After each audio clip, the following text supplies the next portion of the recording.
енелерге айтамын да. Жаңа егер де сіз сәлем берген кезде таңертең мысалы құшақтасаңыз келініңізді тұраңыз, ой айналайын келші кәнеке деп маңдайынан бір сүйіп батаңызды айтып, мысалы көп жаса, бақытты бол деген сияқты көп қой қазақта баталар. Сөйтіп барып бір құшақтасаңыз, жай шай беруге ұялады деймін ана келін. Тегін дүниелерден енелер өзін өзі қағып жүр ғой, ойлаңызшы. Өзін өзі андай бір жақсылықтардан махрұм болып жүр ғой ата-аналар, өкінішке қарай. Hanımlar ve mırzalar, Nurmahan Muhanoğlu YouTube kanalında Admin Anon Podcast'ı. Баршаға сәлем, бұл Нұрмахан Мұханұлы YouTube каналы, Админ Анон подкасты. Админ Анон бүгінгі қонағы отбасылық эксперт Ахан Мергенбай. Ахан мырза, қош келіпсіз. Қош болдық. Көңіл күйіңіз бәрі жақсы ғой. Алла шүкір. Сізді көргеніме өте қуаныштымын, өйткені осы Админ Анонға шақырам деп жүргеніме 1 жылдан асып қалды. Курсыңыздан өттім, кітабыңызды алдым. Бірақ әлі оқып бітіре алмай жатырмын. Енді негізі сіз миымда қазір бірнеше тақырып қатарласып тұр да. Соны кезегімен ұра берейін. Жаңа курсыңызда сіз ең басында жігіттерге сұрақ қоясыз, жаңа жігіттерге арналған курста. Не үшін үйленесіздер деп.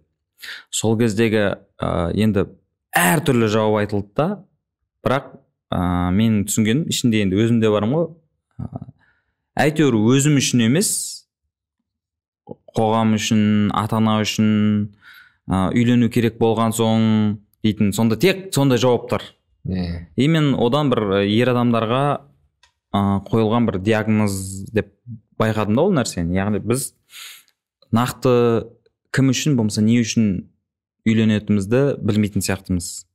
Енді үйленетін жігіттерге осы қыздарға болсын айтатынымыз дайындық керек дейміз ғой енді. Иә.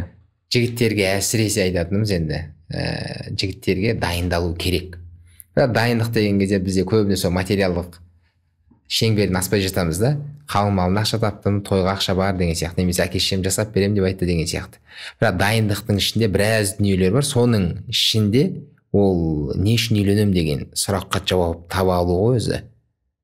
Одан кейін маған мысалға әйел не үшін керек, қандай мақсатта деген сияқты. Енді бұл кейбір адамдар сау ма, ондайда сұрақ қоя алмай екен деген сияқты айтуы мүмкін біреулер. Мен қызығын айтайын, үйленіп қойғандардан осы сұрақты қойсаңыз жауап бәрі енді ала алмайсыз ау. Ол ойланып қалады ма жерде, орысша айтқан думгаға кетіп қалады ғой. Не үшін үйлендім расында мен деген сияқты. Өйткені бұл бізде андай бір таныстық сұрақ ғой, табу тақырып қой, бұл ешкім ол не адамдар арасында ол тақырыпты қозғамайды. Бізге кімге үйленгенін, қалай үйленгенін айтып бере алады ол. Қалай оны ұнатып қалғанын, оны қалай қаратқанын, екеуінің қалай жүргенін, о жердегі қызықтарды біраз енді love story-ларды айтып бере алады енді. Бірақ нақты не үшін деген кезде, не үшін үйлендің бір, бұл бір. Екінші, не үшін осы қызды алдың? Ол не үшін осы қызды алдың деген сұраққа жауап беру жеңілдірек. Бірақ жалпы не үшін үйлендің деген сұраққа жауап табу қиын ғой негізі. Ал бұл егерде шынайы болатын болса, адамға бағана өзіңіз айтқандай, адам бір ес жинап, өзіне біраз саналы түрде басқаша қарайтын болады деймін да бұл адамға. Әсіресе мысалы бойдақ болса, оңыз қыз мысалға сөйлеп жүрген қыз болмайтын болса да, адамдар арасында не үшін үйлену керек деген сияқты. Ал негізі не үшін үйлену керек? Бұл жерде біраз мәселелер бар ғой, мысалы ол біреу айтады, ол қалай десек енді жалғыздық Құдайға ғана жарасқан, бұл жалғыз мысалға деймін енді бұл табиғаттың заңдылығы дейді, біреу Алланың ол жаратылысы, ол бәріміз жұп-жұп жаратқан, ол бәрі күшті сөздер, бірақ шынайы дейміз, бұл күшті нәрселер. Бұл адамның өзінің табиғаты, бұл адамның қажеттілігі дұрыс. Бірақ сіз не үшін үйленесіз деген сұраққа жауап таба алу, бұл өйткені бағанағы үйлену қадамына келу үшін жаңағыдай адам, мысалы ол сұраққа негізі менің жеке өзімнің ойымша барлығы келмейді. Ол сұрақпен бүкіл адамдар жұмыс істемейді. Ол іште жігіттердің ол бірең сараңдар. Бірақ сол бізде естіген адамдар осыған шын енді ой жүгірткен, бұны маңызды көрген адам кәдімгідей ойлану керек деп түсінемін. Өйткені бұл біраз дүниенің басын ашады ғой адам үшін. маған не үшін үйлену керек өзі, маған әйел былай айтқан не үшін керек.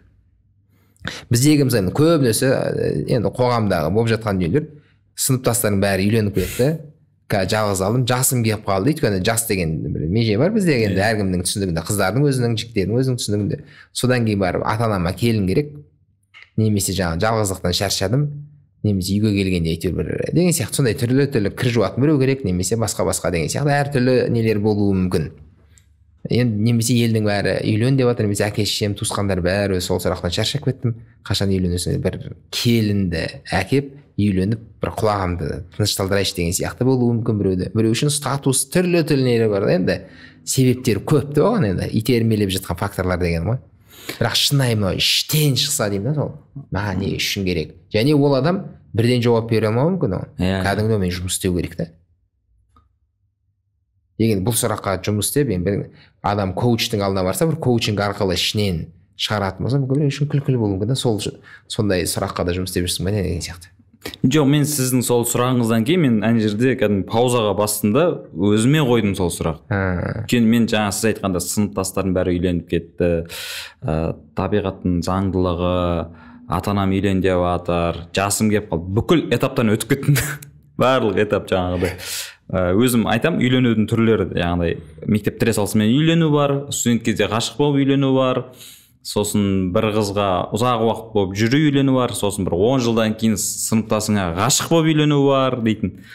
Ол этаптың бәріне өтіп кеттім. Енді менде қазір бір ғана не болып тұр да, өзімнен әлде қайда кіші қызға үйлену дейтін.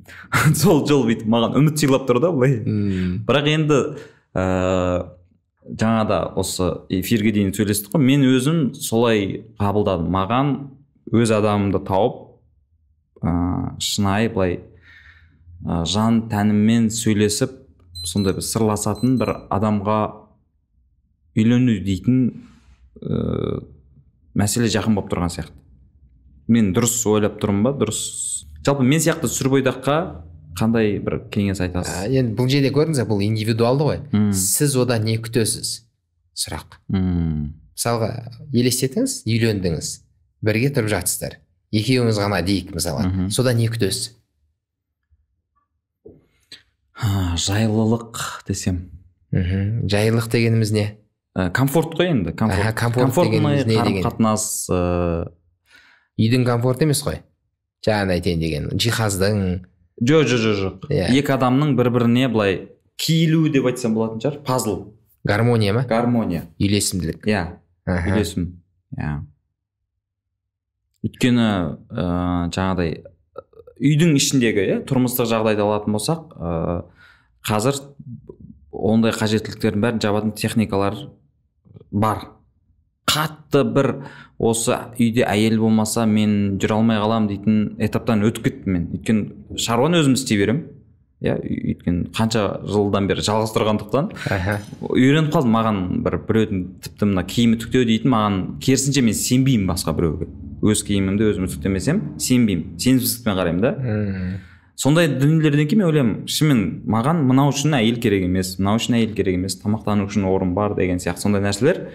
Ішкі жан дүниеме сондай бір гармония сыйлайды-ау деген адамды іздейтін сезімде жүрмін да. Сондай сияқтымын деп.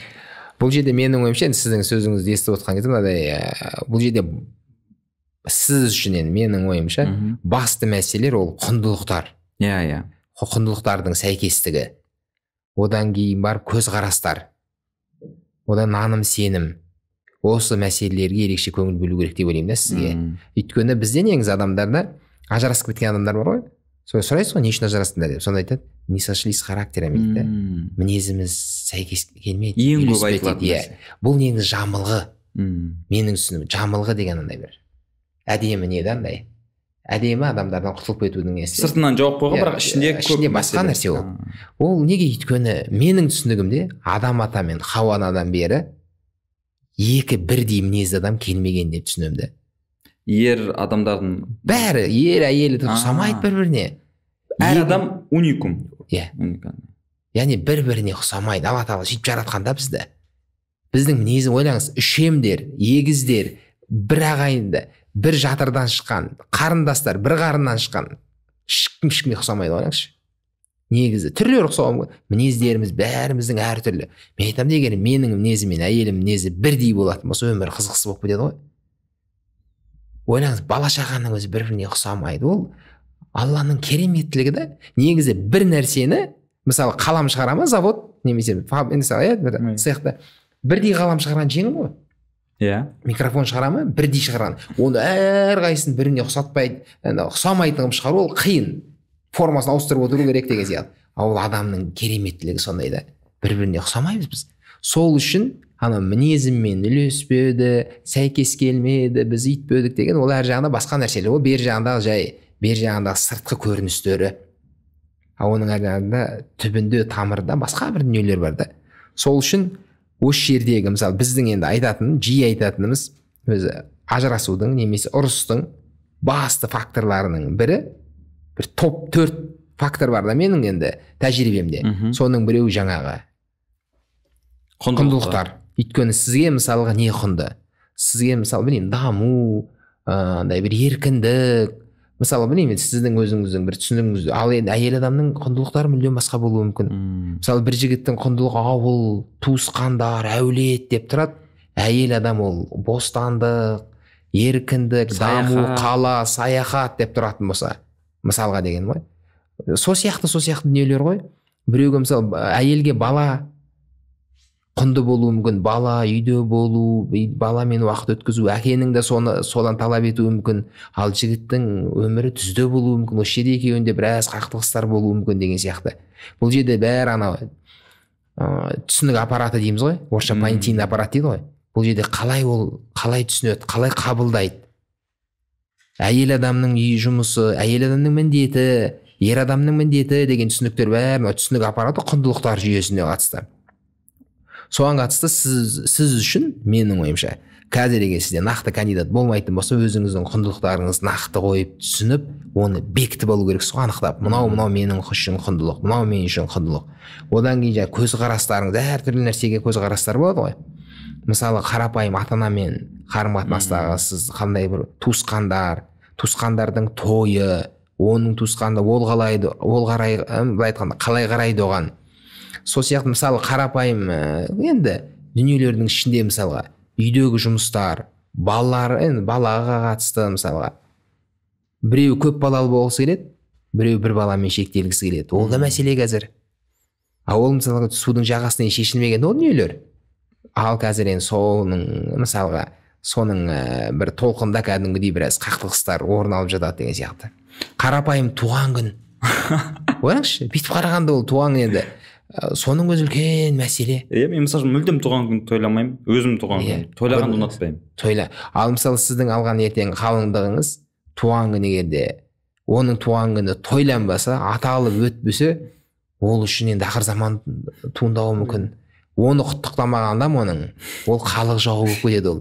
Деген сияқты сол нәрсенің бәрін шешіп келісіп алуымыз керек та. Бұл мәселелер мысалы үшін ол адамды кездестіргенге дейін, сосын алғашқы таныстық кезінде шешілу керек қой, Біз енді кезеңдері бар да өзінің. Негізгі дүниелер бар. Біз ана кітапта бөлгенбіз ғой, діңгек, бұтақ, жапырақ деген сияқты. Өзіңіз үшін бірінші діңгектерді шешіп алу керексіз ғой. Сіз үшін не маңызды, не құнды, мысалға. Сол сияқты бұл наным сеніммен өзіңіздің құндылықтарыңызбен, одан кейін көзқарастарды, сол принциптер дейміз ғой, ұстанымдар. Сол ұстанымдарыңыз нақты болатын болса, енді оның әр жағында біз айтатын енді миссия деген нәрсе ғой. Ол миссияңыз анық болатын болса, сіз ертең болашақта сіздің мысалға өзіңіздің мынау менің адамым, бұл менің болашақта өмірлік серігім деп қарайтын болсаңыз, сонымен де танысқан кезде осы мәселелерді енді айтатын жерін ашып беретін жерін ашып беріп өзіңіз таныстыра алсаңыз, өз құндылықтарыңызбен, наным сенімдеріңізбен, өзіңіздің көзқарастарыңызбен, осы жерде қыз балада ояу, бір жағынан саналы түрде келетін болса күшті да. Өйткені ол ертең бұл жерде бір қорқыныш бар. Соның бәрін айтып барасыз, ол естімейді оны. Өйткені ода мысалы сізге ғашық болып болатын болса, соқыр ғашықтық болатын болса, онда бір-ақ қана тапсырма бар, болды, сізге тұрмысқа шығу керек болды одан. Және мен айтқан талаптарыма көне беру мүмкін. Міндетті түрде дұрыс қой деген сияқты. Деген сияқты. Өйткені ол қазір бәрі эйфория кезінде жүр ғой. Бұлттың үстінде ұшып жүр да, ол әлі жерге қонған жоқ. Ол ертең жерге қонғаннан кейін басталады да мәселелер. Осы жерде де осы мәселені түсініп талқылап, мынадай сөз бар ғой, үйлену оңай, үй болу қиын деген. Мен ойлаймын да, мысалы тура осының керісінше, егер де үйлену қиын болатын болса, үй болу оңай болады деп ойлаймын да. Сол үшін мен осы нәрсеге жеке басым өзім шақырам. Жастарға көп айтамыз біз. Бұл енді таяқ тимейінше андай бір адам түсіне қоймайды да оны. Үйленіп бір соққылар алғаннан кейін өз адам түсінеді деген сияқты. Сол үшін осыған қаттырақ дайындалса, осыған маңыздылық берсек, біздегі фокустың бәрі тойда ғой. Тойды керемет өткізуіміз керек, жарқыратып, 1-2 күндік тойды, соған барымызды да нарымыз салып жібереміз ғой сол жерде. Осыған дайындалу ше. Дайындалғанда біз қандай дайындыққа шақырамыз? Тойдан кейінгі өмірге. Тойдан кейін ана жақта жеңіл болу үшін. Мысалы мен бір жігіт танимын. Сол жігіт әйелімен осыдан 12 жыл 11-ші жылы ма үйленген екен. 11-ші жылы. Сол кезде кәдімгі жарғы жасаған ана жігіт. Оқымаған ешқайда менің, бірақ кітаптар оқыған енді, андай бір айтайын, мамандармен жұмыс істемеген өзінің жеткен несі ғой. Отырып кәдімгідей күнін қай жерде болды, екеуінің міндет біраз енді бірлігі жеткен жерге дейін енді шапқандан жерде сөйтіп жазған, екеуі астында қол қойған. Ана жігіт дейді, осы уақытқа дейін бір шәй деп, ләммим деп ұрысқан жоқпыз дейді ғой екеуміз. Мысалға деген ғой. Енді менің ойым, бұл да бір септігі бар ма дейді. Келіскен де көп дүниені. Сол үшін келіспей алу бұл мүмкіндік күшті, ол қай мағынада ол норма деп ойлаймын да. Ертең жаға жыртысып тұрғаннан қазір осындай бір пікірталастың орын алғаны әдемі ме деймін да. Өйткені біз пікір таластырмаймыз ғой негізі көбіміз. Біз жүрек таластырып кетеміз ғой.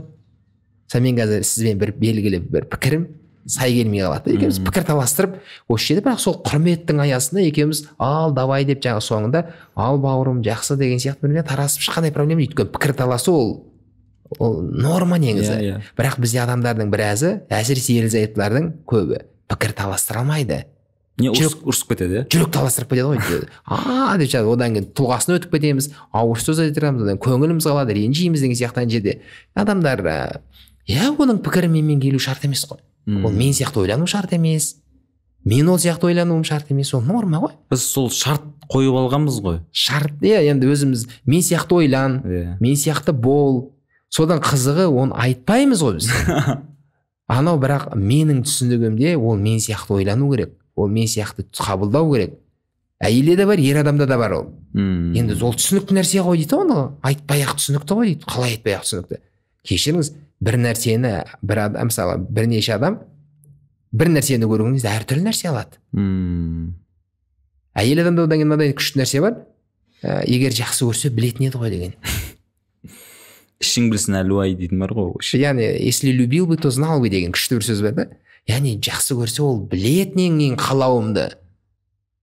Айтпай-ақ. Айтпай-ақ. Мен айтамын да, ол біріншіден олар пайғамбар емес. Пайғамбардың өзі уақиған арқылы, аян арқылы ғана білген ол. Сол сияқты ол ешкім оған айтқан жоқ, жеткізген жоқ сіздің ойыңызды.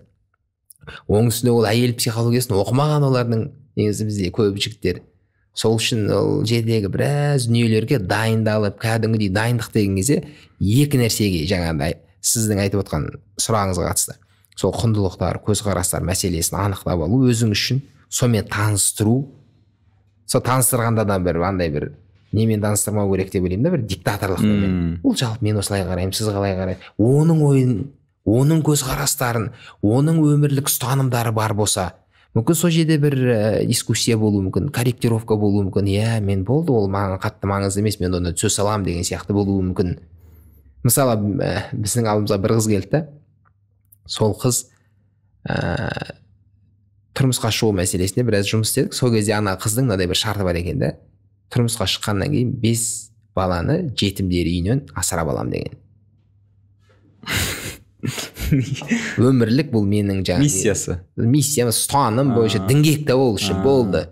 Сөйтіп бір жігітпен сөйлескен, жігіт қашып кетті ғой.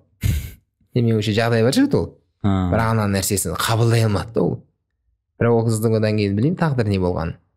Сол кезде ана қыз ол райынан қайтпады. Бұл мен үшін енді жас қыз, енді қазақтың қызы, бірақ бағанағы білмеймін қайдан алып алған өзінікі ма установкасы ма әйтеуір сол 5 баланы асырауым керек деп. Ондай енді жігітті тапты ма таппады ма одан кейін білмеймін дегенім ғой. Жоқ, мен мысалы үшін жаңа сіздің курстан өткен кейін кітаптың мысалы басында дінге құндылық деген нәрселерді біліп алған соң, мен қазір былайша айтқанда барлық қызбен таныса бермеймін. Мен көріп тұрмын, сәйкес келмейді. Сұрамай-ақ көріп тұрғандарым бар ғой. Кейбіреумен енді былай танысып қалып, жақсы қыз екен деп танысып қаласың ғой, бірақ соның өзінде келмейді. Мен мазалағым келмейді да, жаңағыдай кіріп, көңілін аулайын, сосын кейін бәрі жақсы болып кетеді. Көріп тұрамын деген сияқты ғой. Енді солай дистанция ұстаймын да бірден. Сезімге беріліп кетпеймін. Сол кезде жаңа енді айналамда жас жігіттер сұрайды, сонда сезім мәселесі не болып жатыр? Жаңа сіз айтып отырсыз ғой, дінге, құндылық, көзқарас айтса, сезім қайда қалды деп. Әсіресе қыздардың қоятын сұрағы ғой енді. Сезім қайда мына жерде деп. Сезім өте маңызды. Одан кейін жаңа тағы бір өте маңызды бір дүние бұл жерде. Осы көзқарастар мен құндылықтар және де бұл үлкен жеңілдік. Яғни істі, қарым-қатынасты жеңілдететін не ол білім ғой. Яғни ер адам егерде қыз баланың әйел адамның табиғатын тереңдей түсінсе, тереңірек оны түсіну, қабылдау, онымен қарым-қатынастау жеңілдей түседі ғой. Дәл сол секілді қыз балаға да солай. Егер ол ер адамның табиғатын жалпы оның психологиясын зерттесе, арнайы бір кітаптар оқып, немесе курстар оқып деген сияқты, оған түсінікті болып тұрады ғой ер адамның қылықтары. Орысша айтқанда выходкалар дейді ғой. Мысалы біздің бір тренингке бір қыз келді, бір әйел адам. Сол әйел адам айтады, мен негізі тұрмысқа шықпай тұрып, ер адамның психологиясын оқығам дейді біраз. Сол күйеуімнің ана қылықтары, әрекеттері бәрі мен үшін түсінікті болып тұрады дейді, не үшін қалай жасап жатқан деген сияқты. Жеңілді оған. Оған деп біз енді шалқадан құлап, қабылдай алмай, ұрысып, сөйтіп жатады ғой біз адамдар. Өйткені бағанағыдай бір себептерінің бірі ол екеуі бір-бірін түсінбегеннен ғой. Өте сол мәселе маңызды. Осы мәселеге қатысты мысалы мынандай нәрсе бар. Стереотиптеуге болады ғой. Сен әйел адамды ешқашан түсінбейсің дейтін ер адамдардың арасында түсінікті. Демек бұл стереотип қана, иә? Бұл бізде әке, аға буыннан бізге берілген дүние ғой. Мұра болып келе жатыр. Мұра болып келе жатыр. Сосын жақсы ғой ол. Мен түсінбейді екенмін ғой, мен әкем түсінбеген, атам түсінбеген, мен қайдан түсінемін дейді. Жақсы да, күшті, ізденбейсің, зерттемейсің еш нәрсені, қоя саласың да сонымен. Сосын сол үшін жаңағы әйел адамды ешқашан түсінбейсің деген сияқты. Одан кейін сондай дүниелер бар да. Енді әкем айтып тұрғаннан кейін мен қайда түсінемін енді. Әкеме бұйырмаған да ол нәрсе деген сияқты. И әйелдер тарапынан да все мужчины одинаковый дейтін нәрсе бар. Бұл да стереотип. Ол да жаңағы көңіл қалғандардың сөзі ғой ол. Біреуінен таяқ жеді жарайды, екеуінен мысалға деген бір бәрі ондай деген сөз емес қой негізі деген ғой. Демек бізде жаңа осының алдында айттым, ер адамдар үшін отбасы құру деген кезде бізде бір ғана инструкция бар, ол әкеміз. Өз отбасымызға қараймыз ғой жаңағы. Үлгі ретінде. Соны көрдік, және ол өзі көп жағдайда сол жігіттің өмірінде проекцияланады. Қайталанады өйткені сол инструкциямен жүріп кетеді ол.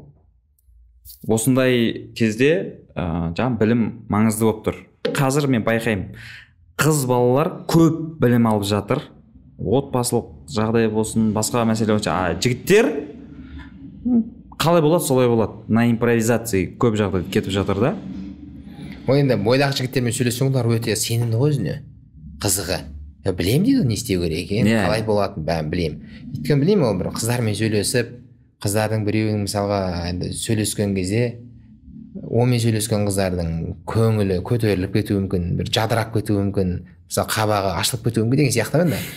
Ол енді сөйтіп бір қыздармен сөйлескенге мәз болып жүр ме, сенімді болып жүр ме, енді өзіне біраз адам жігіттер сенімді болып жүр ғой. Бірақ ол әр жағын түсінбеуі мүмкін мысалға деген ғой. Немесе әкесінің бір моделін көрген, бағана үлгісін. Бірақ оның өзі әкесі емес, оны ұмытпау керек. Және оның алатын әйелі анасы емес. Маған бір жігіт келді. Әйел де жаңа әйелі мұғалім университетте. Сол әйелінің біраз қылықтарына былай айтқанда енді арызданып келіп отыр. Неге ол үйтеді, неге сөйтеді деген сияқты. Үйде біраз проблема болған ба, сондай екен да. Сосын енді оның әр жағынан тыңдасаңыз, мен мысалы әкем қашанда болсын келгенде анам бүйтеді, оны қарсы алғанда сөйтеді, анам ешқашан бүйтпейді деген сияқты нәрсені енді әйелінен анасын көргісі келеді да, яғни сол анасының қылықтарын қарым қатынасы талап еді. Сосын мен айтамын да, анаңызды әкеңіз алып қойған болды, сіз кеш қалдыңыз. Ол сіздің анаңыз емес, яғни анаңыз емес, ол анаңыз біреу ақ, ол әкеңіз алып қойған, ол болды, сіз кеш қаласыз. Енді ол жағдайда не істеу керек ол кісілер, мысалы үшін әйелінің сондай қылықтары ұнамай жатыр, ол қабылдау керек па?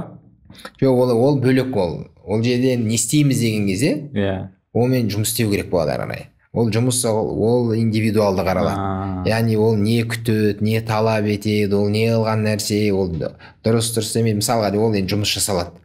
Бұл жерде мысалы енді оның түсінігінде ол дайын анасын көрді ғой.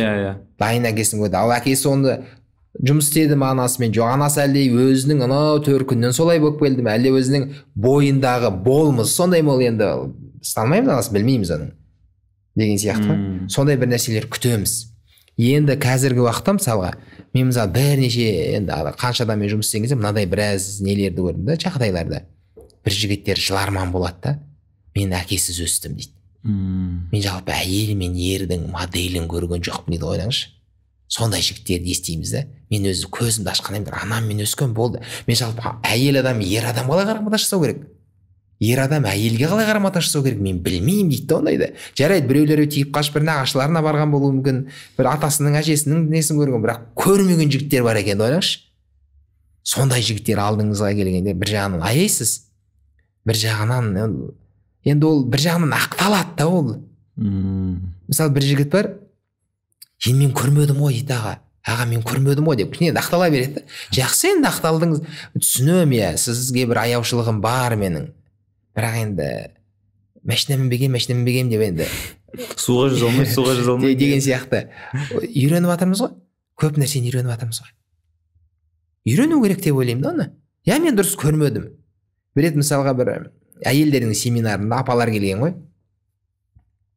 Менің әлеуметтік желідегі енелерге айтқан нәрселерді естіген ба сондайды. Сосын мен айтады ғой, енді қалай ене болу керек екенін айтып бересіз бе деген сияқты айтады да. Күшті да енді. Қызық ондай. Сонымен мен енді бір-екі нәрсе айттым да. Ойбай, ондай көрмедік қой дейді, ондайды біз. Не анамыздан, не енемізден көрмедік. Мен айтам, апа, онда былай істейсіз, ауылға көшесіз. Қалада тұрмайсыз енді, ауылға көшесіз, тезек тересіз, апаңыз ұқсап. Ал смартфонды бәрін қоясыз. Телефон ұстамаңыз, өйткені сіздің әжеңіз, анаңыз ешкім ұстамаған телефон деймін. Енді әдейі нетіп жатыр да. Олар жоқ еді ғой, олардың өмірде, бірақ біз оларды қазір тұтынып жатырмыз ғой. Қалада тұрып жатырмыз, олар қалада тұрмаған, кір жуып жатырмыз автомат кір машинамен. Олар оны пайдаланбаған. Мысалға деген ғой, газға тамақ пісіріп жатырмыз, басқа енді көптеген неше түрлі. Олар кимеген киімді киіп жатырмыз, олар отырмаған көлікке отырып жатырмыз. Олар кезінде ат арбамен жүрген, мен де ат арбамен жүремін деп жүрген жоқпыз ғой деймін де. Бірақ аналарды алдық та өзімізге ұнамды нәрселерді. Бірақ ана эгомызға ауыр, бір қабылдауы қиын, маған жасауы өзім ауыр дүниелерді. Жоқ, мен істемеген, мен көрмеген, білмеймін ондай деген сияқты әдейі бір жылы жауып қоя салып жатырмын деймін да. Меніңше осындай мәселелер, мысалы үшін ер мен әйел, ата ене тақырыбында көбінің ойы мен ойлағандай ғана болу керек, олай болмаса қажет емес деген сияқты, соған келетін сияқты. Сол мына көрдіңіз, мен ойлағандай деген өз екі адамымыз ғой біз, мен және әйелім. Осы нәрсені болса тойға дейін шешіп алса, ол не ойлайды, сіз не ойлайсыз? Мысалға деген ғой, ол қалай қабылдайды, сіз қалай қабылдайсыз? Сол нәрселерге кәдімгі дайындалу, мүмкін арнайы бір кітаптар оқисыз, ол да оқиды, сіз де оқисыз. Мысалға деген ғой, мүмкін талқылау керек, немесе әркім не түсінеді, отбасылық өмір деген кезде, жалпы мынау өмір деп айтпай қой, бір апталық өмірді бір елестетіп көрсек, екеуміз. Ол қалай елестетеді, мен қалай елестетемін. Одан кейін бағанағы мысалға мен жұмыс басты болғаным үшін әйелім жұмыс басты болу керек деген. Не деген сөз? Мысалы біреулерді ол өтті. А біреуге керісінше ол. Мысалы жұмыс басты ер адамға үйге келген кезде оған жұмыс басты әйел керек емес болуы мүмкін. оның құндылықтарын оған жаңа сіз айттыңыз ғой, үйлесімділік, жайлылық керек маған. Ол не негізі жайлылық деген кезде?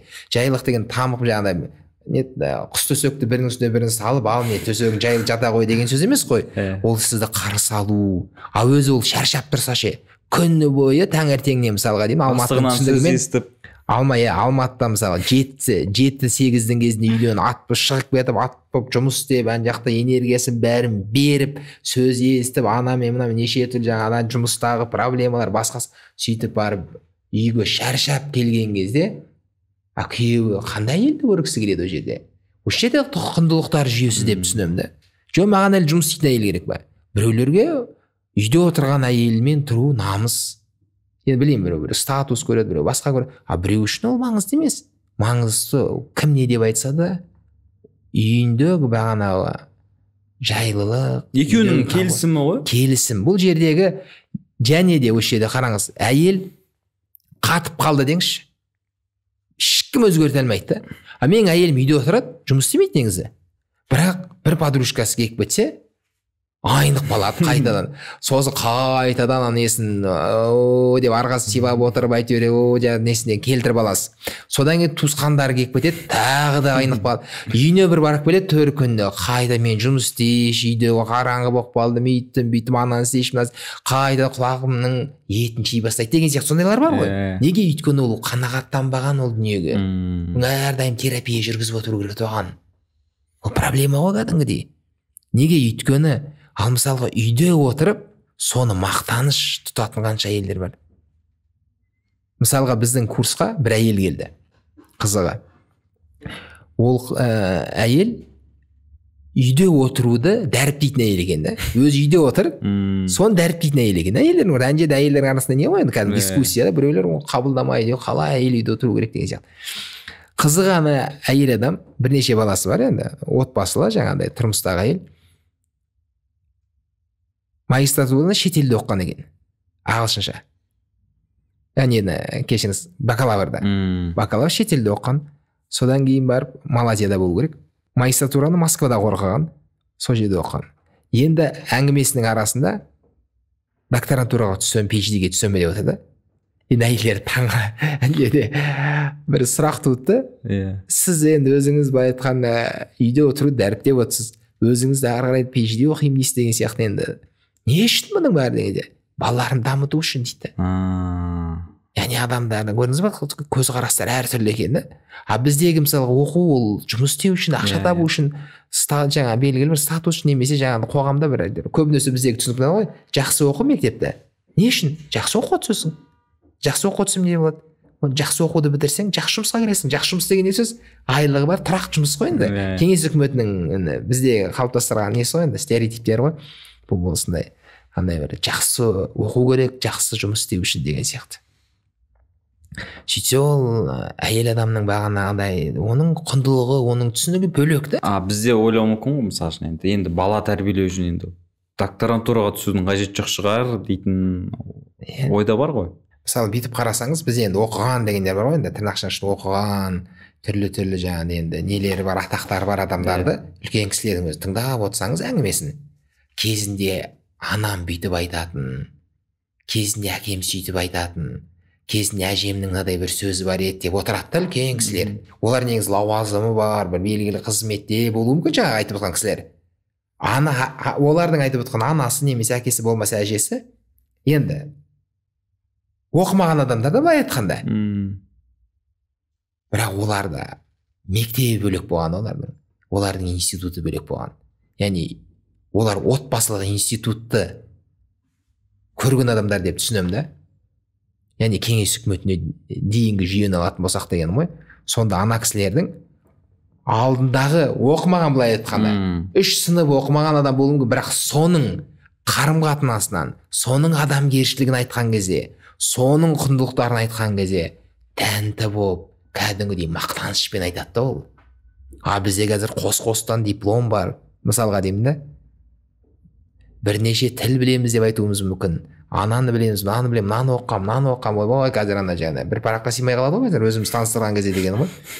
Бірақ ана бұрынғы адамдардың бір қарапайым бір жасаған бір қылықтарын немесе қарым-қатынастарын ауыз толтырып біз үшін бір не болып тұрады да, андай бір қол жетпейтін дүние секілді. Admin Anon Podcast. Жаңа сіз айтып кеттіңіз ғой, көп мәселені тойға дейін талқылап алу керек деп. Мен жаңа именно сіздің курсыңыздан өткеннен кейін мен сол нәрсені қолдана бастадым. Бірақ енді бәрін демей ақ қоймын, бірақ басым көпшілігі қыздар ондай әңгімеге дайын емес. Олар жаңа конфетный, букет, период ба? Сондай жақсы көреді. Мен айтамын, одан кейін қиын болады деймін да, одан кейін сезім оянып кетеді. Ал қазір болмай тұрған кезде мәселені шешіп алайық. Сосын оның болады қалғанды. Ол жаңағы стандарттық дүние деп қарайды да, өйткені барлығы солай жүр. Құрбылар солай жүр, оның алдындағы әпкелері солай тұрмысқа шықты, и мен де солай. Енді қараңыз, бұл жердегі сезім мәселесіне, жаңа сіз айттыңыз, сезім қайда қалды деп айтады. Өйткені қыздар бірінші орынға қояды сезімді. Жігіттер де енді көп жағдайда бірінші орынға қояды ғой. Сол сезіммен үйленіп кету дейтін мәселе. Ол сезіммен үйленудің бір өзінің қауіптері болып тұр ғой. Біз мысалы сезім керек емес, сезімге көңіл бөлмей ақ қойыңдар, оның қатты маңыздылығы жоқ деп айтпаймыз. Ол маңызды рөлі бар өзінің. Бірақ сезімді біз енді былай айтқанда образды түрде ат пен арбаға енді теңесек, ақыл дегеніміз ат, сезім деген арба деймін да мен. Арбаны аттың алдына шығармаңыздар. Тойға дейін бірінші шешіп алғанға дейін сезім керек. Ол сезімнің өзінің деңгейлері бар. Жоқ дегенде сізде бір симпатия, ұнату болу керек. Мүлдем ұнамайтын болса қиын ол деген сияқты. Қыз үшін, қыз бала үшін. Қыз баланың енді бәрі демей қойық, біразы сол сезімнің негізінде шешім шығарады. Сезімнің негізінде көп нәрсеге келісуі мүмкін ол. Ата-енесімен тұруға, дауға баруға да біраз нәрсеге қыздар келіседі сол сезімнің себебімен. Өйткені ол сезім деген бөлек әңгіме болып тұр ғой енді. Мысалы ойлаңыз, қыздардың сезімді алға шығаратынның бір көрінісі, талай қыздармен жұмыс істедік қой. Соны мысалы алдымызға қыздар келеді, бір қыз мысалы сөйлесіп отырамыз, анда олай, мынау олай. Біраз қыздар Алматы мен Астанада бақытты болғысы келіп жүр. Мысалы ауылға барғысы келмейді, біреулер ауданның өзіне, алыс қой, ол жерде кім тұрады, ол жерде цивилизация жоқ қой, өркениет жоқ қой деген сияқты, ол жерде балалары өзінің бұрын болашақ балаларын ойлайды деген сияқты, сондай. Сонымен мен айтамын ғой енді, мынау қалай болады, келісіп, ауылға баруға қалайсыз, ата-енемен тұруға қалайсыз, деген бұл қиын ғой, барғым келмейді, тұрғым келмейді деп айтып келеді да, соңында мынадай бір сөз деді ғой, бірақ жақсы көрсем бәріне көнемін ғой дейді да. Ол не деген сөз? Яғни сезім болса, көп дүниеге қыз бала көзін жұмуға дайын ғой. Яғни осыны пайдаланып, кейбір жігіттер бірінші сезімін оятып алып, содан кейін барып жаңағы нәрсе, мен негізі мынадаймын. Ойлаңыз, кейбір ажырасқан жігіттердің өзі, бір рет немесе бірнеше рет ажырасқан жігіттердің өзі, бір танысып, сезіміне шабуыл жасап, сезімін оятып алғаннан кейін белгілі бір деңгейге келген кезде, сосын барып ашады алған ақиқатта. Болды, ана қыз бала көзі торланып қалған, ана жігіттен артық жігіт жоқ оның көзінде. Ол жігіт деген керемет жігіт қой енді ол. Ол жігіт андай да жігіт, мындай да жігіт деген сияқты. Сөйтіп барып, соңында келісім беруі мүмкін да. Осы жерде енді қыз баланың, біраз қыз балалардың жаңағыдай алданып қалып жататыны. Өйткені сезім, одан кейін қыздың сезімін ояту, жалпы оны лаулату қиын емес. Кілтін білсе жігіттер, жолын білсе. Ең маңызды дүние қыз үшін жалпы. Ол басқа біреу жақсы көріп тұрмау керек қой. Өйткені қыз бала қатар, параллель екі жігіт қатар жақсы көре алмайды. Қыз баланың жаратылысы ол. Ода бір-ақ симкалы деп айтамыз да біз. 2 симка, 3 симка келмейді оған. Қыз бала да сондай. Ол мысалы қыз бір жігіт ұнатамын, болды, екінші қыз ұната алмайды, екінші жігіт ұната алмайды. Жалпы әйел табиғаты сондай. Әйел адам бір ерді жақсы көре ме, параллель екінші ер адам жақсы көре алмайды ол. Сондықтан да, егер оның симкасы бос болса дейміз ғой енді, оны кез келген жігіт енді жолын тапса, тілін тапса, лаулатып жіберуі мүмкін да. Ал сезім оянып кетті ме, болды, ол розовый очки дейміз ғой. Жаңа розовый очкиді сол түрлі түсті көзілдірікті киіп алады да, жігіттің кемшіліктерін көре алмай қалу қаупі, яғни ықтималдығы өте жоғары ғой, өкінішке қарай. Сөйтіп бірнеше ай өткеннен кейін анау қалықтап жүрген эйфориядан жерге түсіп, көзілдірік шешкенде ненің не екенін көре бастайды ғой. Ол кезде барып көңілі қалуы мүмкін, сен мені алдаған екенсің ғой. Ол жігітті алдаған жоқ болуы мүмкін, өйткені ол жігіт оны жақсы көрді, ол да сол сезімнің себебімен жасаған болуы мүмкін сол нәрселерді. Анасына істемеген нәрсені істеп жүр ғой Құдай ау. Мысалға деген ғой енді, анасына айтпаған сөздерді айтып деген сияқты да. И сондықтан мен мынандай нәрсе бар, енді көп байқағандарым ғой. Мен өзім бір видеом бар, осы подкастта айтып тарап кеткен. Мен айтамын да, сапожник без сапог дейтін нәрсе бар ғой.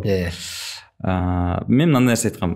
Енді келген көрермен сұрақ қойды. Енді сонда қанша уақыт жүріп үйлену керек деді. Біз енді жігіттер арасында өзіміз үйлену тақырыбын қозғап отырмыз. Мен сол кезде айтамын, мүмкіндігінше қысқа уақыт жүрген дұрыс депші. Өйткені жаңағыдай бір-біріне берілетін жылу ол ұзақ уақыт болса, үйленгеннен кейін ол жылу азайып қалады деймін да.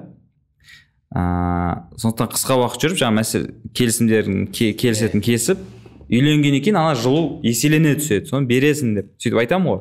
Ол енді біраз тарады ана видео. Маған өзіме жазған адамдар болды, астында танитындарым өз үйленбей жүріп айтты деп. Енді мен одан ол жеке тәжірибемнен емес, бақылаған көргендерімнен келіп шыққан пікір болды да менікі. Өйткені жігіттер үйленгенге дейін бүкіл сезімді көрсетеді, бүкіл романтиканы жасайды, қол жеткеннен кейін сап тыйылады.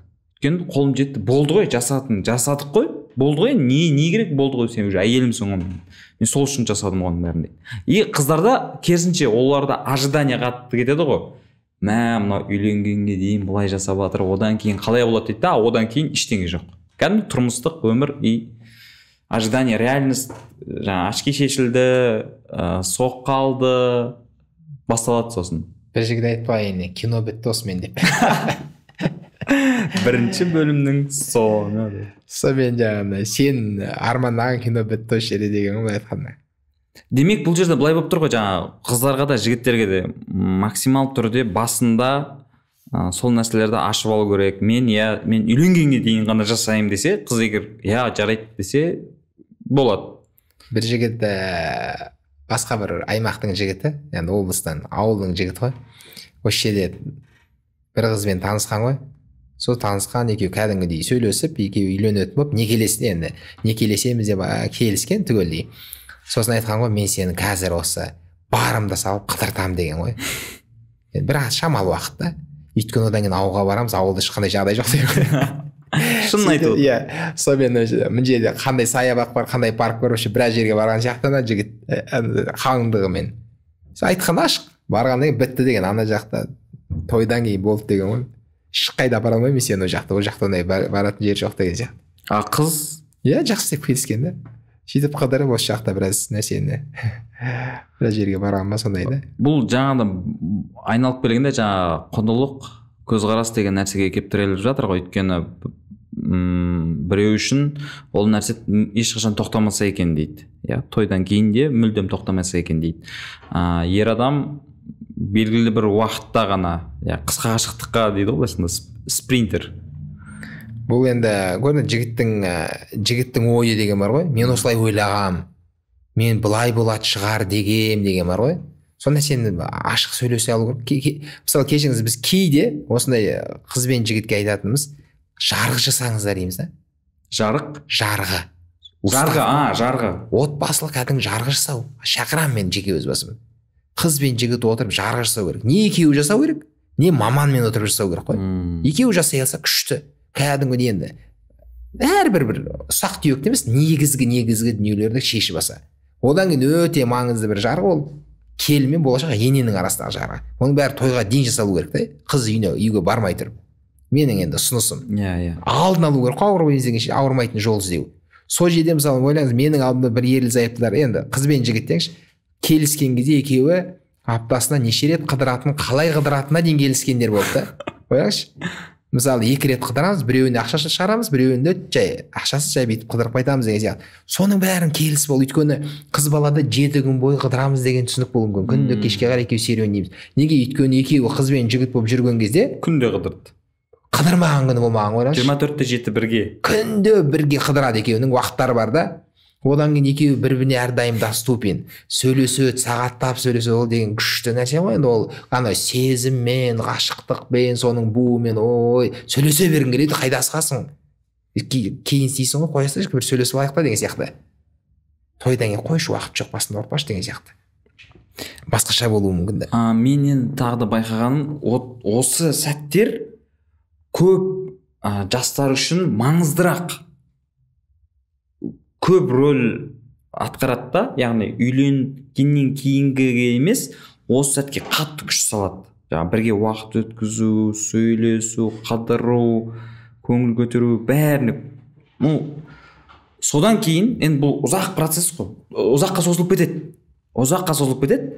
Сонымен бір жаңағы тойдың айналасындағы мәселелерде келіспеушілік пайда болады да, көзқарастары басқаша екенін түсіне бастайды да, бірақ қимайды бір-бірін. Өйткені енді осынша уақыт бірге өткіздік қой, соның бәрі бекер ма деп үйленіп кетеді, бірақ түбінде бәрібір көп жағдайда дұрыс отбасы болып кете алмай қалады. Бағана ол менің үшін құндылықтармен байланысты болуы мүмкін, құндылықтар, көзқарастарға қатысты болуы да мүмкін да. Осы жердегі ең өте бір қауіпті дүние ол сезімнің негізіндегі шешім ғой. Ол сезімнің негізіндегі шешім ол дұрыс болмай ма деп сұрайды да. Мен айтамын, лотерея сияқты да. Оның ішінде білей ма, 1000-ның ішінде біреу келе ма, 10.000-ның ішінде біреу келе ма, білмейсіз оны қайда. Кому как повезет дейді анда.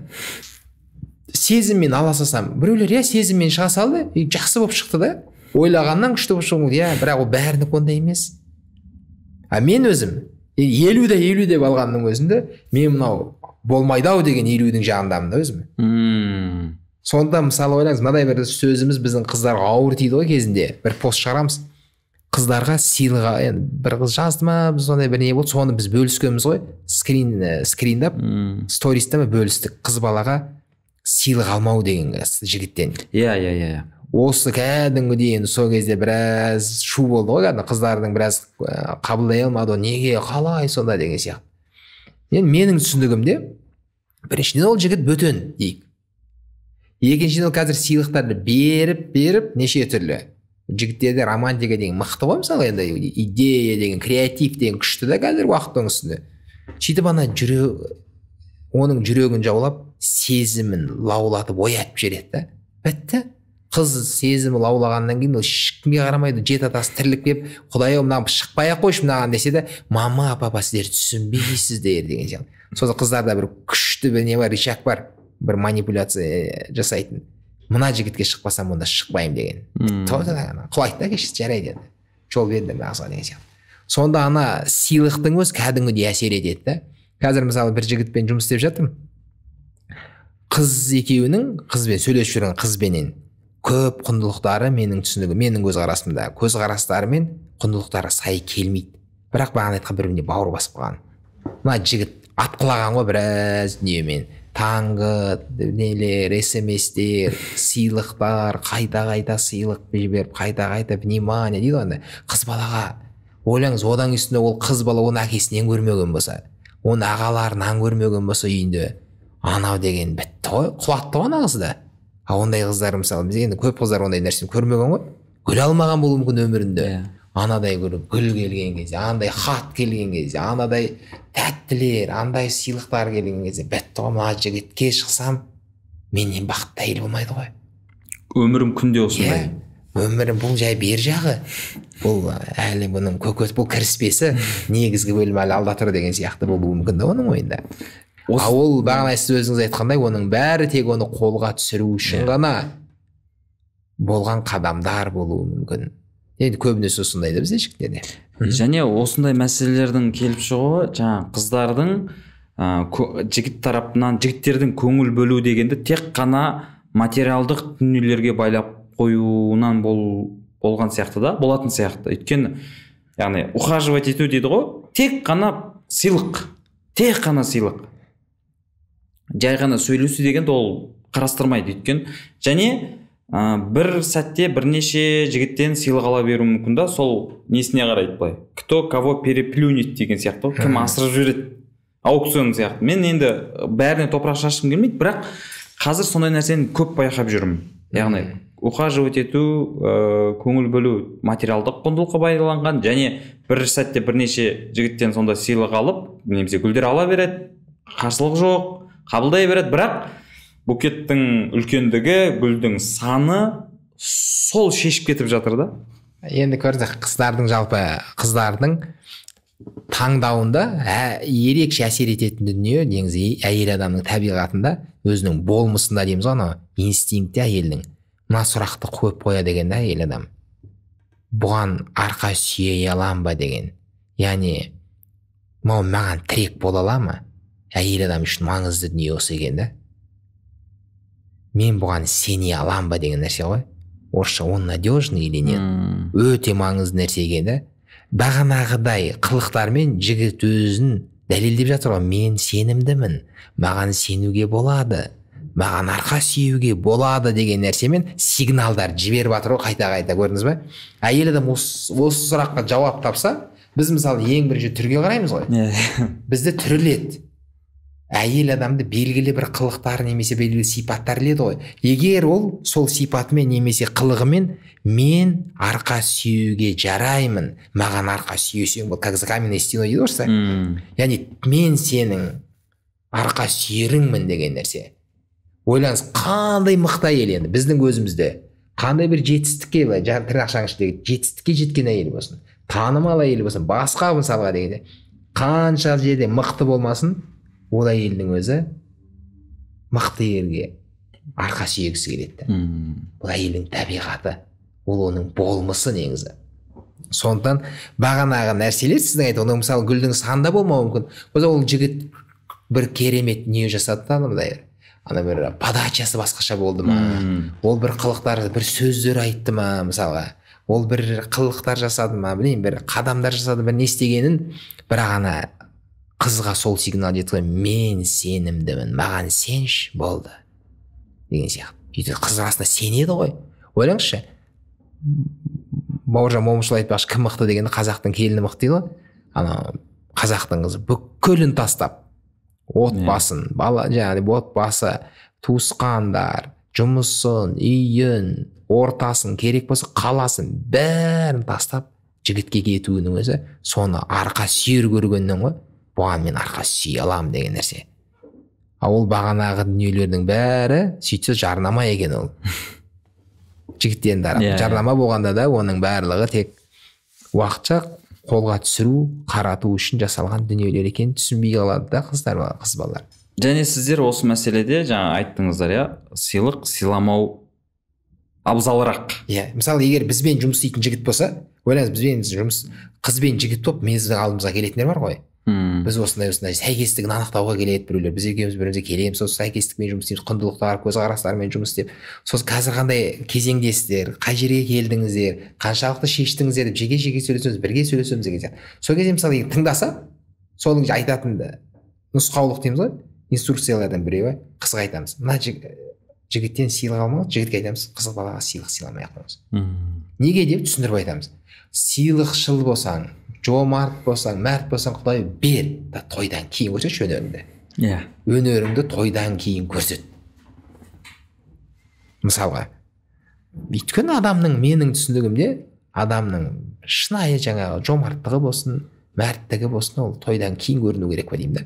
Оған дейін жасалған дүниенің бәрі тек қызды қарату үшін болған дүниелер болған, бұл енді ниетін білмейміз, әркімнің ниеті әртүрлі. Ол шын ниетпен бердім, от души бердім, үйтіп бердім, жақсы, оның ниетің жақсы, бірақ қыз жаралап жатсың ғой. Одан кейін менің түсінігімде мынандай нәрсе бар да, енді саудада, маркетингте бар екен бір дүниелер, мысалы бір белгілі затты сатқан кезде одан төмен түсірмеу керек екен да, кейін түсіретін болса, ол ана басқаша планканы түсірмеу керек. Планканы түсірмеу керек деп сауданың бір нелерінде бар екен, оны түсіріп қойсаң сауданың бағасын, ол өзінің бір несіне әсер етеді деген сияқты, енді ол жаңағы сауданың тілінде. Яғни менің ойымша, мен әйелім үшін андай планканы көтеріп қойдым да, тойға дейін. Енді жоқ дегенде соны ұстауым керек қой, сохранить. Анадан енді асырып жермесем де төмен түсірмеуім керек. Енді алысқа қарайтын болсақ деген ғой. Мен әйеліммен неше түрлі нәрсе жасағам дейік. Оны таңғалдыру үшін одан асырып түсуім керек қой, одан кейін ол аса беру керек та. мысалы менің алдымда бір әйел адам келді да, сол әйел адам айтады ғой, мен негізі осыған тұрмысқа шығуды қаламаған басынан дейді ғой, күйеуіне айтады да. Енді біраз проблемалар, бір баласы бар екен. Сосын мен өзім бұрыннан бері көп балалы болуды армандағам дейді да, армандайтын. Мен айтамын, апай неге енді, қарындас неге дергі деген сияқты айтамын да, енді күйеуіңіз бар ғой. Сенбеймін дейді ана. Сосын несін айтты ана жігіттің. Ана жігіт менің жүрегімді бір жерде жұмыс істеген дегенде, бір мекемеде қаншама дүниелер жасаған екен ана жігіт. Енді таң қалдыратындай айтқан, енді құлататын дүниелер жасаған ғой. Не бір дүниелер істеген екен де. Ана қыз жоқ, мен маған енді сөйлеспей ақ қой, мен қарамаймын деген сияқты жігітті бірнеше рет қайтарған ғой. Ана жігіт қайтпай қойған ғой. Сөйтіп ақыры ана жігіт қыздың жүрегін жаулаған. Сол мен күліп айттым ана кісіге, ер адамға, сізге мастер-класс өткізу керек екен ғой дедім. Қыздарды қаратуға қатысты. Енді ана біраз дүниелер жасаған ғой, қарашы. Ал қазір зар илеп жүр ана әйелі. Күйеуінің білмеймін енді, сол жылулығы, қамқорлығы жетіспегеннен деймін да әйелге. Ал кезіндегі жасаған істе, кезіндегі бәрі тойға дейін қалды оның бәрі. Қазір ше деген сияқты. Иллюзияға сену болып тұр ғой енді, бұл сонда бір иллюзия болады деп. Мен осы жақында ғана бір не оқып едім, яғни кімге үйлену керек деген кезде, мысалы үшін көп жағдайда жігіттер қыздың өткеніне қарайды, қыздар жігіттің болашағына қарайды. Екеуі де дәл қазіргі сәтте ол жоқ қой, ол мәселелер ше. Бірақ сол маңызды болып кетеді да. И ана оқығаным, қыз жігітті қазіргі күні ол қандай, сол күйінде ол көңілінен шығып тұрма, андай болашақта осындай болып кетеді ау деп емес, қазіргі сәтінде қандай, солай, егер сол саған сәйкес келіп тұрса, сай келіп тұрса көңіліңе, онда шық. Жігітке де солай, өткенін емес, қазір саған ол осы көрінісінде ұнап тұрма, қабылдап тұрсың ба, соны ал деп сондай бір не оқып қалдым. И тағы да осы қоғамда ондай болмай жатыр да бізде. Қыздар тек қана болашақты елестетеді, жігіттер өткені қандай болған екен деп сол жағын аңдып жүреді былайша айтқанда. И ол солай үйленіп кетеді, жалғаса береді. Сен бүйтеді деп ойладым, мен бүйтеді деп ойладым. Жігіт, сен оказывается бүйткен екенсің ғой, өйткен екенсің ғой, анау айтып жатыр, мынау айтып жатыр. Жаңа сіздің видеоларыңның астына жазылған комменттерден түсінгенім, немесе басқа бір өздерінің парақшаларына жазылған нәрселерден түсінгенім, осындай семьяға қатысты видеолардың астында көп кездестіретін пікірлерден мен байқағаным, екеуі бір-бірімен сөйлеспейтін сияқты. Яғни проблема бар, айтпайды, лучше басқа біреуге барып айтады, мәселе шешілген жоқ, бірақ самый ішімнен шығарып алдым. Коммуникацияның жоқтығы. Әсіресе әйел адамдарда ғой проблема ол. Яғни әйел адамдар күйеуім сөйлеспейді, күйеуім мені тыңдамайды, мені естімейді, телефон шұқылап жатады. Менің ішіндегі мұңдарым бар, менің ішіндегі айтарым бар, менің ішінде енді біраз бөлісетін несі ол тыңдамайды деген сияқты проблема. Ал енді бағанағы қыз бен жігіт болып жүрген кезде мен одан рахаттанатын едім оны тыңдаған кезде. Асықпасайшы, отырсайшы, әңгіме айтсайшы, не жаңалық деген сияқты бүйтіп одан сайын сөйлескім келіп, оны ашқым келіп, соған былай айтқанда бүкіл назарымды салып, сонымен өткізген уақытымды мысалға деген бір керемет, бір сол уақыттан рахаттанып керемет болатын еді ғой деймін да. Қыз бала оның ішіндегісін босатты, оған байланды. Одан кейін қыз баланың табиғатында ол кімге ашылса, кімге, қыз бала негізі сенімді адам ашылады, сенетін адам ашылады, әрім көрінгенге ашыла бермейді ол. Сол үшін қыз балалар негізі жақсы танитын адамдармен жақсы сөйлеседі. Ана жігітке ашылды ғой, ашылып сырын ашқан сайын, айтқан сайын, ашылған сайын ол жақындай түседі да қыз баланың бір ерекшелігі. Оның табиғатында кімге ашылады, бір ашылды ма, екі ашылды ма, ашылған сайын ана кісіге жақындай береді, жақындай түседі да. Ол жігіт тыңдап жүрді ғой оны. Тойдан кейін қойш басын батырмашы дейді. Уақыт жоқ менде, ертең таңертең жұмыс деген сияқты. Тағы сол баяғы мәселеңді айтып жатсың ба, езіп басында қоя салшы деген сияқты. Проблема да ол да. Көп тағы да айтылатын, жігіттерге кеңес ретінде айтылады ғой енді, үлкен буыннан дейміз ба, әйелің үйде бір ұрыс бастаса, немесе бір әңгімені бастаса, жаңағы саған ұнамайтын, шығып кете салған дұрыс, үйден шығып кеткен дұрыс дейді.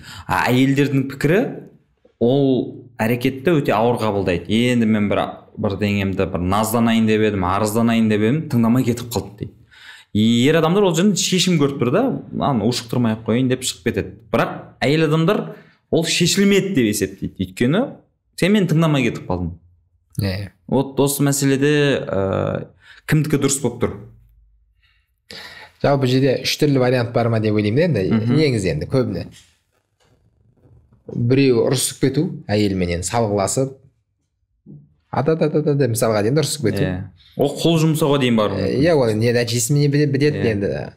Қол жұмсамағанның өзінде.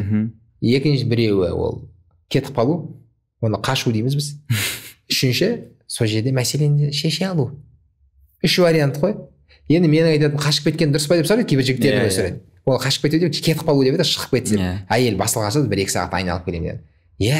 Ол жақсы деймін да, ұрысқаннан. Бірақ одан да жоғары деңгей бар. Ол сол жерде әйелді тыңдай алу, оған құлақ салу, оның эмоциясы мысалға дегеннен сол жерде мәселені шеше алу да.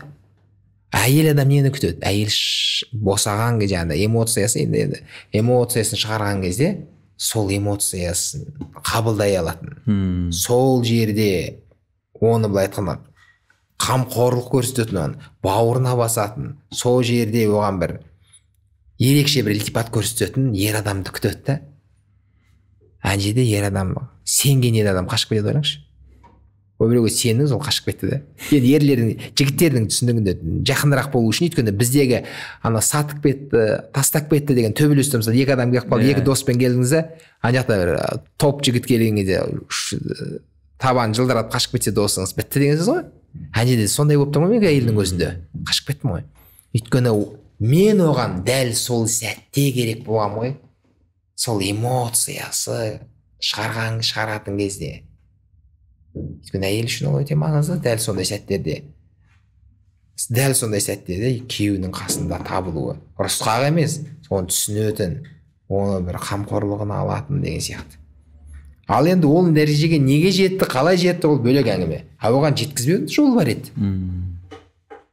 Оның өзі енді чек жанғанның белгісі ол да бір проблема бар деген сөз. Қызыл жанып отыр, мигать етіп отыр. Соның өзі бүйтіп тастап кетіп қалған мен. Әйел сол жерде деп ана етіп қалды да шығара алмай қалды ішіндегісін. Сөйтіп енді ол әйелдер әртүрлі, бір әйелдер басқа біреумен бөлісіп кетеді. Көп жағдайда.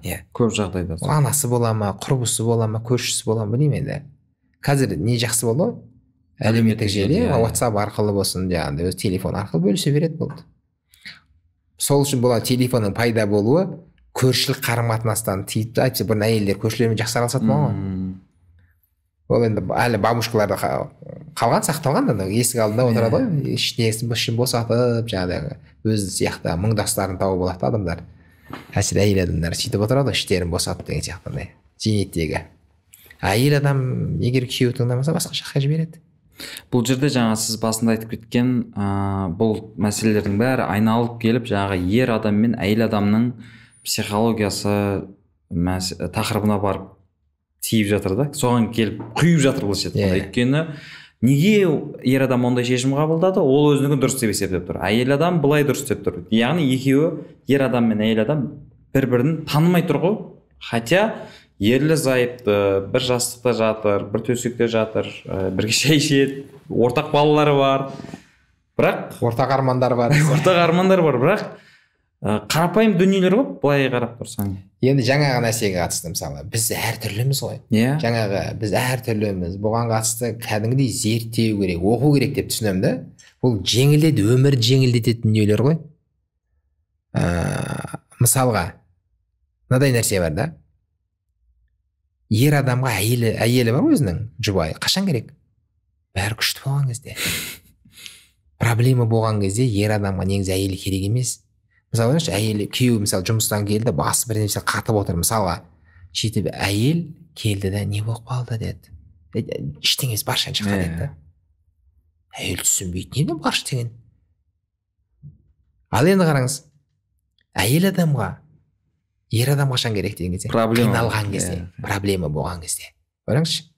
Енді ол қалай деген кезде әйел адам басы қатып немесе қиналып тұрған кезде иә жаным қалайсың, не болды, бәрі дұрыс па деп бір құшақтасаңыз, әйел сол жерде ашылып кетуі мүмкін, жылап жіберуі мүмкін, проблемасын айтуы мүмкін. Сөйтіп ол жеңілдейді босау арқылы, ішін босату арқылы.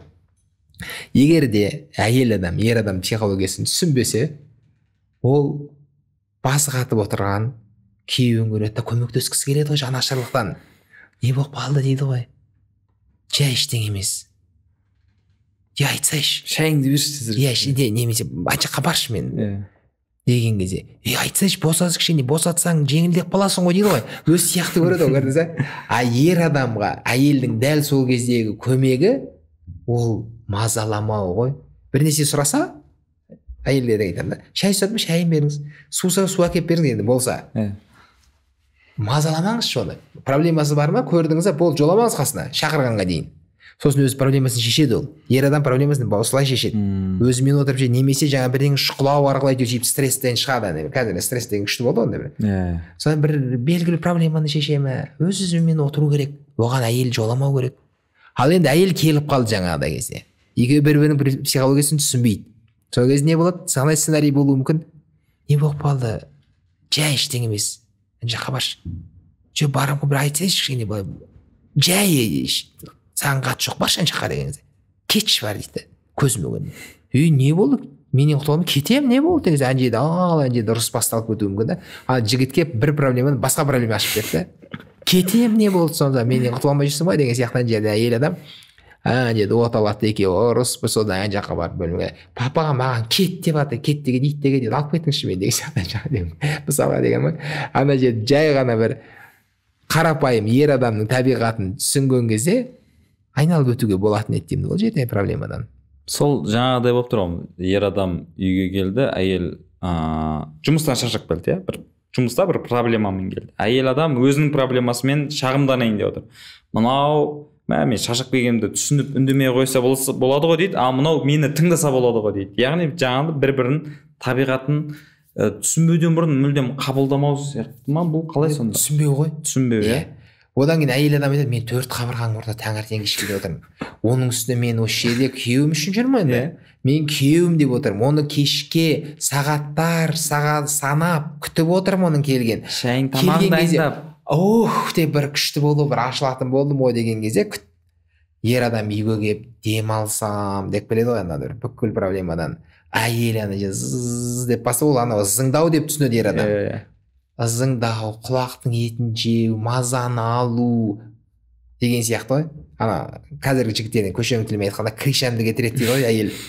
Яғни ол кришасымды кетіріп жатыр деп түсінеді да ол.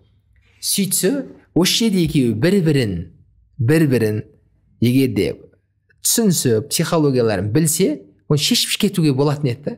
Қай мағынада қалай істеу керек деген кезде, келген кезде бір білмеймін енді. Әркімде әртүрлі болуы мүмкін.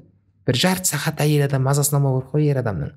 Өз-өзіне келеді, жұмыстан үйге ауысады, үйдің бөлмесіне келеді, оны бөлме деген түсінік бар ер адамда, миында. Сол бөлмеге келіп, проблемасы бәрі шешіліп, толық болған кезде, сосын өз жағдай сұрай бастайды өз жігіт. Сол кезде ақырын барып айтады, сол кезде барып сөйлессе болады, иә деген сияқты. Ал енді жаңағыдай тура жұмыстан келді, әлі қарны аш. Сосын ішке ел қонған кезде бір жадырап, өзі көңілге көтеріліп, жан-жаққа қарап, не бар, не жоқ деген сияқты өзі. Бір жарты сағаттан кейін баланың шағын сұрауы мүмкін, ол келгенге сұрамаса да. Бала қайда өзі деген сияқты. Сол кезде барып әңгімені айтасыз деген сияқты ғой. Яғни осы жерде бір-бірімізді түсінсек, немесе менде бір әйел бүйтіп айтса, бір мәселелер бар еді айтатын. Қазір ыңғайлы ма сөйлессек? Бөлісетін дүниелерім бар еді десе, иә айта ғой деп айтуы мүмкін. Сол кезде барып жаңағыдай ашылады, сол жерде барып ішін жаңағыдай ақтарылып деген ғой сол жерде. Мына бір кішігірім бір дүниелерді пайдаланатын болса, түсінетін еді деймін да бір-бірін. Одан кейін жігіттің тағы да осы жердегі бір үлкен қателіктері жігіттердің тыңдадым деп отыра беруі ғой, ойы басқа жақта. Телефон енді бұл бірінші үлкен қазіргі қарым-қатынаста үлкен негатив, үлкен кедергі. Катализатор, иә, конфликттің. Енді кедергі болады ғой. Сол үшін мысалы мен жеке өз басым дастарханға телефон жақындатпаймын ешкімнің. Біздің үйдің қағидасы. Тамақтың барысында ешкім телефон әкелмейді, ешкім телефон ұстамайды деген не ұстанамыз дастарханның басында. сол сияқты бұл жердегі мәселені жаңағыдай қалай шешеміз деген кезде ер адам шын мәнінде беріле ана бір шынайы тыңдай алу ғой. Өйткені жігіттердің бірі мен тыңдағандай боламын дейді да. Деп отырып барасың бір нәрсе айта береді дейді ол. Жоқ, кәдімгідей сол әңгімесін жігіт кезіңде қалай рахаттанып тыңдадың деген сияқты. Қазір неге тыңдамасқа, өзіңіздің әйеліңіз ғой деген сияқты. Қызығы сол әйелін басқа біреудің тыңдағанын қаламайды әйелін. Айтамын да онда басқа біреуге жіберіңіз, бір ер адам ол тыңдасын. Жоқ, жібергісі келмейді. Не өзі істемейді. Немесе жаңағы психолог осында бір коучтарға барып жүрсе, ол тіпті ұнамайды. Несіне бәлендегі ақша төлеп жүрсің дейді. Ал мен бір не бар ғой, бір осыған қатысты бір вайнды түсірген. Бәле 1000 теңге төледім. Не үшін тыңдадың? Не деп айтты? Сол үшін мен тыңдаймын ғой сен. Сен тыңдамай алмайсың ғой дейді. Сен ол сияқты мені тыңдай алмайсың дейді ғой. Бұл жерде жауапкершілік мәселесі бар ма? Мысалы үшін ер адам жауапкершілік алды ғой, енді осы адамды ыстығына да суығына да көнем деп алды да, бірақ сол жауапкершіліктен қашу процесі. Менің жеке өзімнің ойым, біраз жігіттер өзінше, енді біз енді қазақтың жігіттерінің ішінде біраз енді Аллаға шүкір жауапкершілікті алып жүрген жігіттер бар. Бірақ бұл менің жауапкершілігіме кіреді деп өйтіп қабылдамаған ғой ол. Ол ненің жауапкершілік деп қабылдаған? Қамтамасыз ету, материалдық тамағын, киімін, дәрі-дәрмегін, әйтеуір далада жатпайды, әйтеуір қиналса көмектеседі. Тағы не керек саған дейді, басқа. Саған не керек? Сен кезінде әжелеріміз бүйтеді, сөйтеді. Ол мысалға дейін да, әйел айту, мен мысалы алдыма келген кезде мынадай әйелдерді көрдім да, жағдайы бар жігіттер енді андай неге тұрғызып қойған ғой әйелін. Ана бизнес класстың деңгейіндегі үйлерде тұрады. Бірақ әйел айтады да, у меня внутри здесь пробелы дейді ғой. Яғни мен түсінемін, бәрі бар бізде, бірақ маған жетіспейтін дүниелер бар, сен соны түсінбейсің ғой деп тұр ғой күйеуіне. Күйеуде не керек деген кезде әйелдің тыңдалмауы, күйеуден мысалға көрсетілетін күйеудің тарапынан қамқорлық, жылулық деген нәрсе әйел күтеді. Одан кейін мен жігіттер енді көбінесе күліп айтатыным, әйелдің негізі қажеттіліктерінің енді жаңағыдай моральдық қажеттіліктерінің негізгісі тегін деймін да. Бірақ біз теңгеге жүгіне береміз да. Теңгені тапқаннан кейін сол теңгемен жүріп аузын жапқымыз келеді. Қанша керек айтшы. Болды ма? Ол бәрі фейерверктер да. Тіпті сондай кеңестер бар ғой. Ақшасын бер да, бар шоппингке жібер, магазинге кіргізіп жібер, сауда орталығына кіргізіп жіберсең, болды, миың тыныш салады. Ол аз уақытқа ғой. ол салют дейміз біз. Фейерверкте да шарқ ете түседі да. Жоқ болып кетеді секундтардың, минуттардың ішінде. Сол сияқты ол ақшаның буы басылады ол. Ол ұзаққа бармайды. Талай жігіттер бар ғой, бәле миллион алып бердім, бір-ақ аптаға айфон алып бердім, эмоциясы бір-ақ күнге жетті деген сияқты. Ана нәрселер тегін. Сіз оның көңілін аулау, оның жаңа ішін босату, оның қасында табылу, әйелге не керек екен қызығы мынадай ғой. Әйелге не керек екен біз білмейміз да. Бір рет бір қонаққа барып қалдым да. Сол жерде осы Алматы облысынан бір үлкен кісі болды. Сол кісі қасқыр танушы екен да, андай оқымаған. Енді қасқырдың психологиясын айтып берді ана кісі. Біраз нені зерттеген екен да. Талай ауылында қасқырлар шапқан, сондай ауылда өскен екен да. Ананың әңгімесінің тыңдап отырдым. Енді қасқырлар айтқан адамның жауы ғой біздің санамызда. Анау қалай енді қасқырдың тактикасы, оның айласы, оның жоспары деген нәрселер шашып берді да біраз енді. Сонда мынадай ой түйдім да. Құдай-ау, айдаладағы өзімізге жат қасқырдың да психологиясын зерттеп тастағанда қойнымыздағы әйелдің түсінбей жатқанымыз қалай деймін да. Сол сияқты жаңағындай өзіңіз кімді алып жатқанымды білмеймін, кіммен тұратынымды білмеймін, оның қылықтары маған әйтеуір ол бүйтеді, өзімді өйткені идеалды әйелдің образы бар ғой менде. Бойдағы жігіт ретінде. Ертең ойбай күшті болады, анадай болады, мындай болады, мындай болады деген сияқты. Оның бірақ қалауын, оның қажеттіліктерінен яғни мен білмеймін, бір жерде хабарымда жоқ та. Ол және әйел тура айта бермейді оны. Намек тастап айтады. Намек тастағанда ол былай тастау мүмкін, жалама тастау мүмкін да ол. Тура айтпайды ол. И және мынандай нәрсе бар. Ер адамдар намекті түсінбейді, турасын айт дейді. Ол тура айтып айта алмайды деген сияқты ғой. Тағы айналып психологияны тағы да ұрысқа алып келеміз мысалға. Өйткені түсінбейміз бір-бірімізді. және бұл сіздің айтатын кеңесіңіз білім алу керек, ер адам да, әйел адам да. Мен жаңа айтып отырмын, сіздің курсыңызды, кітабыңызды алып оқып жатсам, мен айналамның бәрі мазақ қылып күлді. Енді сол үшін оқудың қажеті жоқ шығар, енді ол оқитындай дүние емес қой, алда үйлен деген сияқты сондай нәрсе болды да. Және мен одан түсіндім, енді демек қыздарды білмеймін, бірақ қыздарды мен білім алып жатқан көп көрем. Ер адамдарда ол нәрсені үйренудің қажеті жоқ деген түсін қалыптасып қалған. Өкінішке қарай сол үшін де қазір енді бұл өте үлкен нәрсе. Мен былай айтқанда ауыр дүние мен үшін. Кейбір қазақтың қыздарының қазақ жігіттерінен көңілінің қалуы. Өте енді қазақтың жігіті, енді біреуін көрді, оның көрген шығар. Біздің қазақтың жігіттері андай ғой деген сияқты қолын. Үміт үзіліп айтқан көңілі қалған да, өкінішке қарай. Ол сенімді қайтарып алу енді қиынға соғады. Енді мысалы ауыз күйген болуы мүмкін, белгілі мәселелер болған болуы мүмкін арасында деген сияқты. Содан кейін барып отырып жылаймыз, немесе барып жаңағындай намыстанамыз, болмаса сынаймыз, ана неге басқа ұлтқа шығып жатыр, андай мындай деген сияқты. Менің ойымша жігіттер көштің басында болу керек қой. Бүкіл жақсылықтың. Инициативаны өзімізге алуымыз керек. Ана білімді де басқаны да деген сияқты. Ана білім не, білекті бірді жығады, білімді мыңды жығады дей ме? Менің ойымша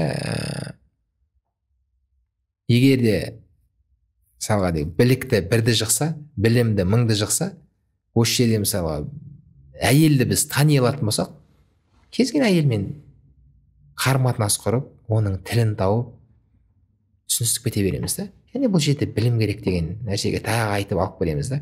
Жай мысалы қарапайым дүние. Мен ешкімге керек емеспін дейді да. Әйел. Күйеу шошып, қалай ешкімге керек емессің дейді. Сөйтсе маған көңіл бөл деген нәрсені айтқысы келуі мүмкін.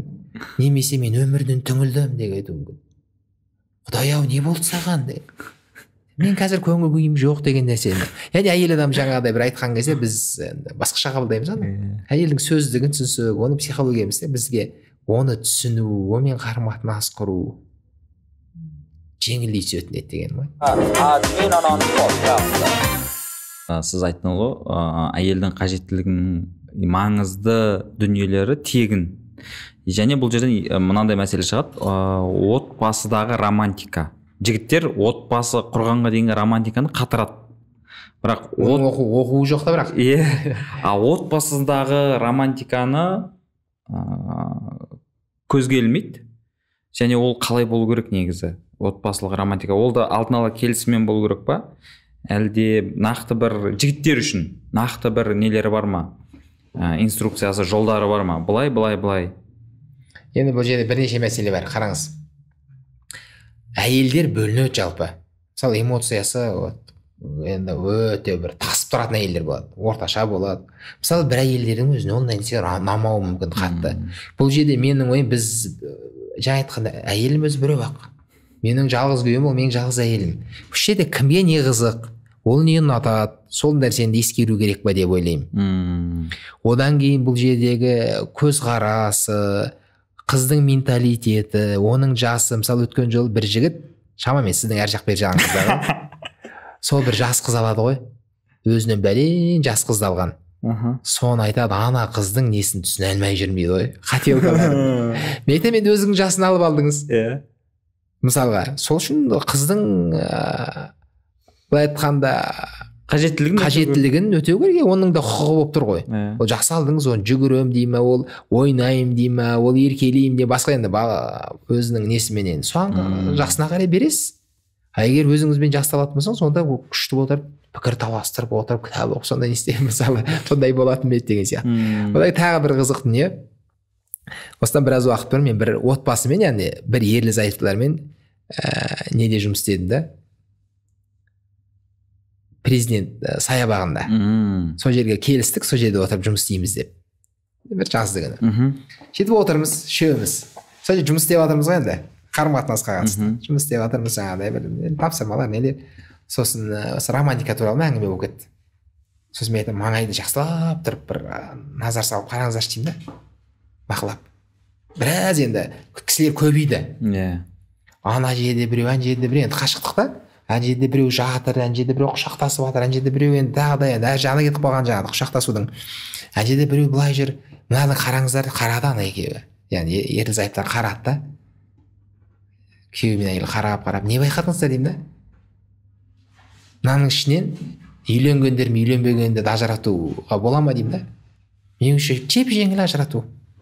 Бүйтіп серьезно дейміз, жүргендер, былай ана бір-біріне бүйтіп алыстан жүргендер, арба итеріп жүргендер, олар үйленгендерге белгілі. Ана құшақтасып жатқандар, аймаласып жатқандар барлығы некеге дейінгі адамдар да. Негізі мен айтамын, аналардан ғибрат алмадық па деймін да. Енді ұят емес пе халықтың? Мен айтамын, адамдардың алдында көшеде істеңіздер деп жатқан жоқпын мен. Екеуің жеке қалғанда осы нәрселерді біз өйткені жиі айтатын дүниеміз, көп ерлі зайыптылар туысқан болып кеткен ғой. Күндіз қарасаңыз қарым қатынасы туысқан олар. Ағалы, қарындасты, жиенді, нағашты, сондай да. Күйеу мен әйел екенін байқалмайды. Түнде білмейміз не болғанын. Бірақ күндіз туысқан болып жүреді екеуі бір-біріне. Проблема да ол негізі. Өйткені бағанағыда бізде бір белгілі стандарттар қош деген сияқты болды. Кезінде болды ғой деген сияқты. Сосын тағы бір мәселесі, ата енемен тұрады ғой. Ол жерде тіпті ондай сезім көрсетудің өзі қиын. Ол енді орысша айтқанда сложно, но можно дейді ғой. Оны да жол мен айтамын да, мына баланың бәрі қайдан келіп жатыр деймін ғой енді. Жолын табуға болады ғой ата енемен тұратындарда. Ол бөлмелер бар өзінің. Және жұрттың алдында, ата ененің алдында жаңағыдай енді құшақтасып енді ешқандай бір әрекет жасамаса, бөлмелер бар өздерінің. Жолын табатын адам табады ол. Кезінде екеуің бір-біріңге бөтен болып, жұрттың бәрі сенде әлі сіздер танымай тұрғанда, екеуің ерлі зайыпты деп атанбай тұрғанда жүрдіңіздер ме? Жолын тауып, қазір жолын таппай қалдық па, сонда не болды деген ғой.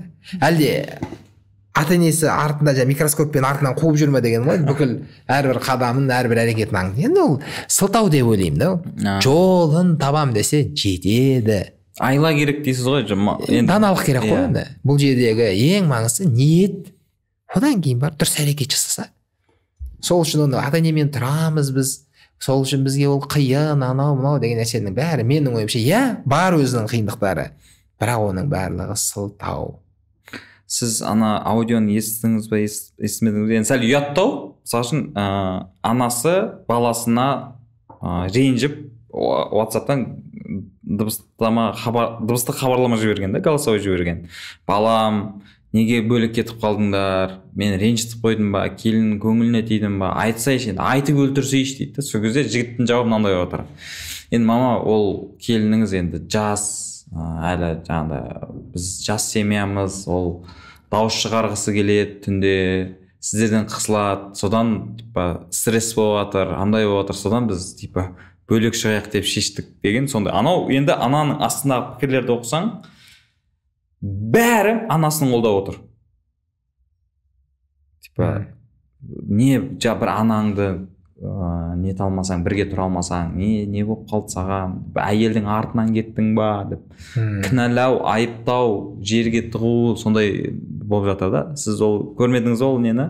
Қатты анау тарап жүргенін көріп қалдым мен. Комментарий оқымадым ондай. Бірақ көрдіңіз, иә? Иә. Ол енді менің ойымша андай біраз талқылайтын не ғой деген ғой. Сондықтан бұл жердегі менің түсінігім, менің өзімнің ұстаным мынадай да. Ата-анамен тұруға қатысты болсын. Мысалы, көп болып тұру, енді қазақтарда бар, туысқандар.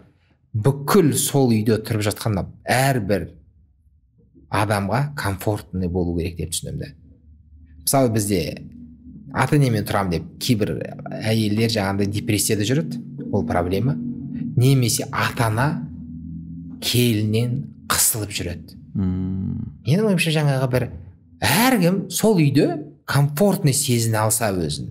Бірақ енді міндетті түрде сыйластықпен бір құрметтің шеңберінде, мәдениеттің шеңберінен шығып кетпей, қалай осы нәрсеге біз жете аламыз? Менің ойымша жетістік осы.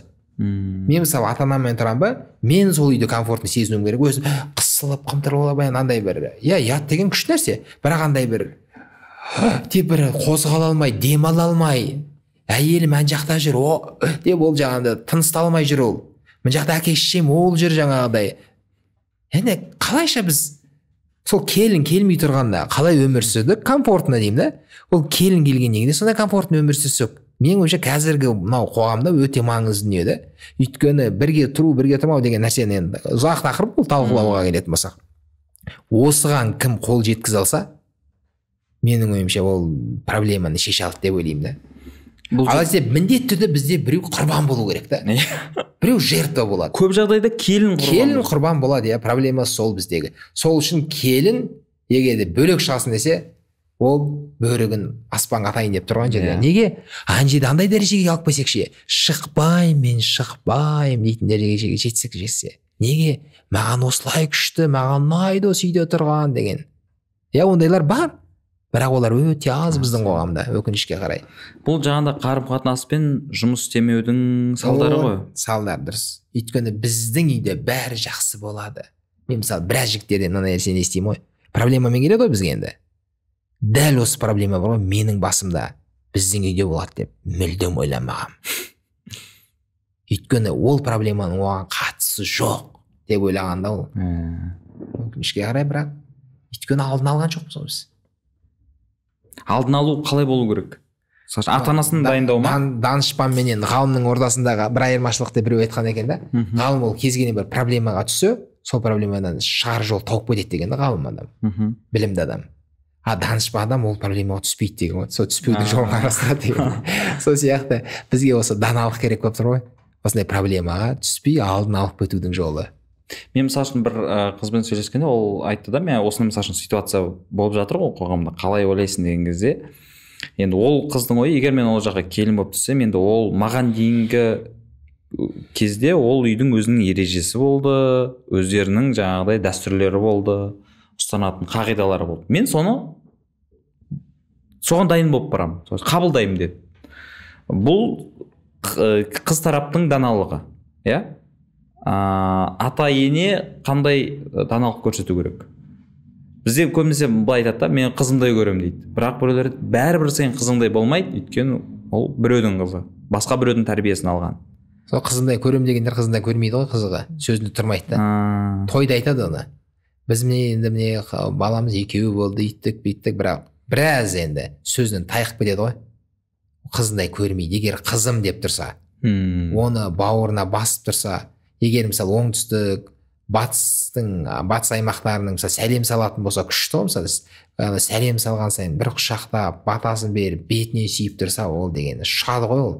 Мен айтам да, енелерге айтам да, егер де сіз сәлем берген кезде таңертең мысалы құшақтасаңыз, келініңізді тұраңыз, ой, айналайын, келші кәнеке деп, маңдайынан бір сүйіп, батаңызды айтып, мысалы көп жаса, бақытты бол деген сияқты көп қой қазақта баталар. Сөйтіп барып бір құшақтасаңыз, жай шай беруге ұялады деймін ана келін. Тегін дүниелерден енелер өзін-өзі қағып жүр ғой, ойлаңызшы. Өзін-өзі андай бір жақсылықтардан махрұм болып жүр ғой ата-аналар, өкінішке қарай. Анадан кейін ұяттан енді біздің келіндер, Аллаға шүкір, қазақтың қыздары ақылды ғой. Ананы көргеннен кейін ол ішкі дүниесі жібермей жай шай беруге. Мама, кішкене күте тұрасыз ба, бірдеңе дайындап жіберейін дейді енді. Ұят қой, анадан кейін қайтып жаңағыдай қайтып жай шай бересің деген ғой енді. Бүйтіп тарс-тарс етіп ана шығарып қоя саласың ана заттарды. Бірдеңе дайындап жүру керек болады. Егер ененің қарым-қатынасы осындай болатын болса, ол екі қанатпен жүрген келін олай дейді, 12 қанатпен шығады оған жерде. Бізде өзіміз енді бізде үлкен проблема өзі. Ене келіннің. Өйткені енелерде идеалды келіннің образы бар да. Сол образды күтеді болды. Өзіне еш нәрсе бермейді. Сол айтады біреу, сонда мен келіннің алдында келін болып жүремін бе деген сияқты. Жоқ, келін болмаңыз, сіз биіктігіңізді көрсетіңізші. Қызым, ботақаным, балапаным. Мүмкін ол сөзді үйінде естімеген де болуы мүмкін. Естісе күшті мысалға. Қошақаным менің, алтыным менің, көп қой қазақта керек, күнім менің, айым менің. Аямаңыз, тегін ғой сөздер, Құдай-ау. Одан абыройың түспейді, керісінше ғой. Ана келіннің жүрегін жауласаңыз, өміріңіздің соңында сіздің қызметшіңіз, құлыңыз болуға дайын ғой анау келініңіздің. Тегін қызмет қылып тұр ғой, Құдай-ау. қазір егер ана қызметті сатып алатын болсаңыз бәлендеңе тұрады ол. Мысалға деген ғой, өйтіп қарамайды сізге ешкім. Қанша келіндер бар, енесінің астын үстінен түсіп жатқан, күніне бәлен рет тамағын беріп, кірін жуып, күтіп, ауырған кезде аяғына мысалға немесе массажын жасап, басқа кім жасайды оны? Біреулер, бұл келіндігін жасайды, ол қызыңдай бола алмайды дейді. Сол қанша қызыңыз бар сіздің? 5 қызыңыз бар ма? Қайсы бар қазір қасыңызда? Ауырған кезде қайсы болады? Төсек тартып қалады ғой, ертең ана әнеміне кетейін деп. Сол кезде өзің санаулы күндерге келеді, ол болды. Өйткені өзінің оның үйі бар да. Ол сізге қызыңыз, ол қызыңыз, ол қызыңыз сіздің ресми. Бірақ анадай қамқорлықты, анадай қызметті келініңіздей жасай алмайды. Егер ене ақылды болатын болса, менің түсіндігімде, инвестицияны да бүкілін, назарды да барын да сол келінге салу керек. Құдай-ау, әр пенсияңда сол келінге бірең алып бер, сол ертең сен жарылқайтын. Қыздарыңыз емес, қызыма берсем, қызыма деп отырады ғой біреулер жаңағыда. Беріңіз, не болады одан? Мысалға деген ғой, оның проблемасы бөлек ол. Проблеманы ана үйге жасап жатсыз. Ал енді келін бәрін көріп отыр ғой негізі. Не болса да, енді сіздің маңдайыңызға нәсіп болған келін осы келін енді сізге бұйырған. Бол, тағдырыңызда сол. Осы келінді баптаңыз, осы келіннің жағдайын жасаң, жүрегін жаулаңызшы. Барыңызды беріңіз, қайналайын, құлдым, қызым, алтыным, бар мен Алланың бере салған деп отыратын болса, мен айтамын, күніне 2 рет құшақтап, 2 рет бетінен сүйіп батаңыз берші, 2 рет күніне. Жетеді. Таңертең тұрғанда, кешке қарай жатарда. Болса да енеден түрлі жаңағыдай нелер кетеді, ағаттықтар кетеді ол. Авария болады тілінен. Мынаған кім деген сияқты енеден болады. Өзінің ережесі бар. Ол жуып шайып отырасыз ғой. Таңертең бір мотивация беріп жібересіз, кешке қарай негізі жуып шайып жібересіз, сол келін күшті болып тұрады да. Мысалға дегенім ғой. Ол келінді аңдып, немесе келінді жамандап, Құдай-ау, кімге жамандап атсың оны? Ертең қазір жамандадың, біраздан кейін барып шайың ішесің ғой соның қолынан. Қазақта бір күшті сөз бар да, ішкен құдығыңа түкірме дейді. Қайтып келер есігіңді қатты серіппе дейді. Соң жүзіне келіп отырып, өтірік күлесің бе, рас күлесіз бе, күліп отырып, шай ішіп отырасың қасында. Ана сөзді естіген, ана қарым қатынасты көрген келін сезіп отыр ғой, бәрін біліп отыр ғой ол. Кімді алдайсыз? Одан кейін келіндердің, енді біраз келіндермен жұмыс істеймін ғой мен. Мысалы, енелердің 200-лігіне шағымданады ғой. Соны көтере алмайды келіндер. Ана ауыр жиіркенішті ғой, ойлаңызшы. Ана телефон басқаша сөйлеседі, қонақ келсе бүйтіп қалады, жайда бүйтіп қалады, мысалға деген ғой. Біреуді келді ғой, дейді да, біреу келген кезде, келгенде осы бар ғой, осы нағыз сұм осы бар ғой, сұмырай деген сияқты. Оның бәрін келін көріп отыр ғой, келіннің көз алдында айнадай байқалып отыр ғой. Сосын қандай үйге келдім мен деп ойлайды ғой. Анадан кейін қайтып құрметтейді ол енені, айтыңызшы. Ан жақтан байғұс жігіт шырылдап жүр, анамды құрметте, анамды құрметте, ойбай, анам құрметтесең бол бәрін берем деген сияқты. Анаңды қайтып құрметтейді, айта алмайды да анау. Мысалға деген ғой, анау ма 200-ді сенің анаң айтатын өтірік, біреудің көзінде бүйтіп мақтайды да, бүйтіп жалпақтайды да, кеткеннен кейін жамандайды, қонақтар келсе өзгере қалады. Мысалға деген ғой, енді бір қалыпты боп, салиқалы, байсалды, бір ананың, әженің үлгісін көрсетіп, қалай әңгімесінің, мысалға деген ғой, тәуір әңгіме айтып, өнегелі бір ғибратты бір сөз саптап отыратын болса, менің ойымша жаңағы келінің қызым деп, егер дана ене болатын болса, қызы мен келін проблема болатын кезде, кетіп бар осы жерден деп қызың уып жүру керек қой, керек болса. Қызы болса да өз балаң өзекке тепсең де кетпейді қазақ. Өз балаң ол кетпейді, ол қызың. Ана келін бітті ғой, жүрегін жауладың ғой, сен ананың бітті өмір бойы. Балаң мен келінің қырылып атқанын көріп қалсаңыз не болады? Кет бар деп келіп итеріп жүр ғой баланы. Сол жерде келінді құшақтап жүр. Кім тиісті менің қызыма десе, жылайды оған жерде келін. Анадан кейін қайтып қызмет қылады деген ғой, астың үстінен жүгіріп қызмет қылады ғой. Осындай бір кішкентай бір даналықтарды енелер жасамаған кезде жүрегінен айырылып қалып жатыр. Ей, баламды неге бүйтпейсің, балама төлеме өйтіп, балама ей деген сияқты ана жерде келіннің өзі ей қатын деп отыратын енелер болады. Ал ертең сізді күтетін сол, қызметіңіз жасайтын сол, кіріңіз жуатын сол, ойлаңыз, шайыңызды беретін сол, жаман болса да. Ойлаңызшы. Ал қазір жарайды, бойыңызда қуат бар. Иә, қазір өз тамағыңыз өзіңіз істеп іше аласыз. Иә, мәселе емес. Бірақ күндердің қауқарыңыз кетеді. Бүгінгі әліңіз болмайды сіздің. Сол кезде не боласыз? Қайғысыңызға керексіз сіз деңізі. Жаман ба, жақсы ма, сол келіннен айналып, сол келіннің тілін тауып, сол келіннің жүрегін жауласаңыз, ол келіннің ерекшелігі сізге тумасаңыз да, яғни сізден тумаса да, туғаныңыз жасамаған қызметті жасайды, және соны шын көңілден жасауға көмектесіңізші оған. Сол қызметті шын көңілден жасауға көмектесіңізші келінге. Сонда ол от души жасайды да, Алла қаласа. Яғни біз келіндердің егерде жүрегін жаулай алсақ, оның жағдайын жасай алсақ, дайын ғой негізі келіндер. Қанша қазақтың келіні қашпай жұмыстан. Ода қызмет қылуға, былай айтқанда қазіргі тілмен мотивация жетпей жүрді оған. А мотивацияның көзі ол ененің өзі, менің түсінігімде. Көптеген енелер қазір жалпы болашақ енелерге болашақ болсын, қазір болсын, біраз енелерге мысалы біреулерге айтасыз ол өтпейді. Бір енеге айтып отыр, енді бір анаға айтып отырмын. Соның қасында бір туысқан әпкесімен келген екен да. Ана кісіге басып айтып жатырмын енді, сол кісімен сөйлесіп жатқанбыз. Ана кісі алып кеткен ғой қасындағы кісі. Сол кісі үйіне барып, соны келінмен қарым-қатынас жасаған екен да. Жемісін де көретін өзі ғой, мен емес оның жемісін көретін. Оның рахатын да көретін өзі, жақсылығын да көретін өзі. Сол үшін бізге қазіргі енелерге даналық керек деп түсінемін да. Бұрынғы заманда айта бергеннен пайда жоқ. Бір кезде бұрын біз бүйткенбіз, өзінің бір көрген қорлығын сол қазір келінге көрсеткісі келеді. Ол бұрынғы адамдар жоқ қазір. Яғни бұрынғы келіндер жоқ болғанда, сол сияқты бұрынғы енелер де жоқ қазір. Мысалға деген ғой.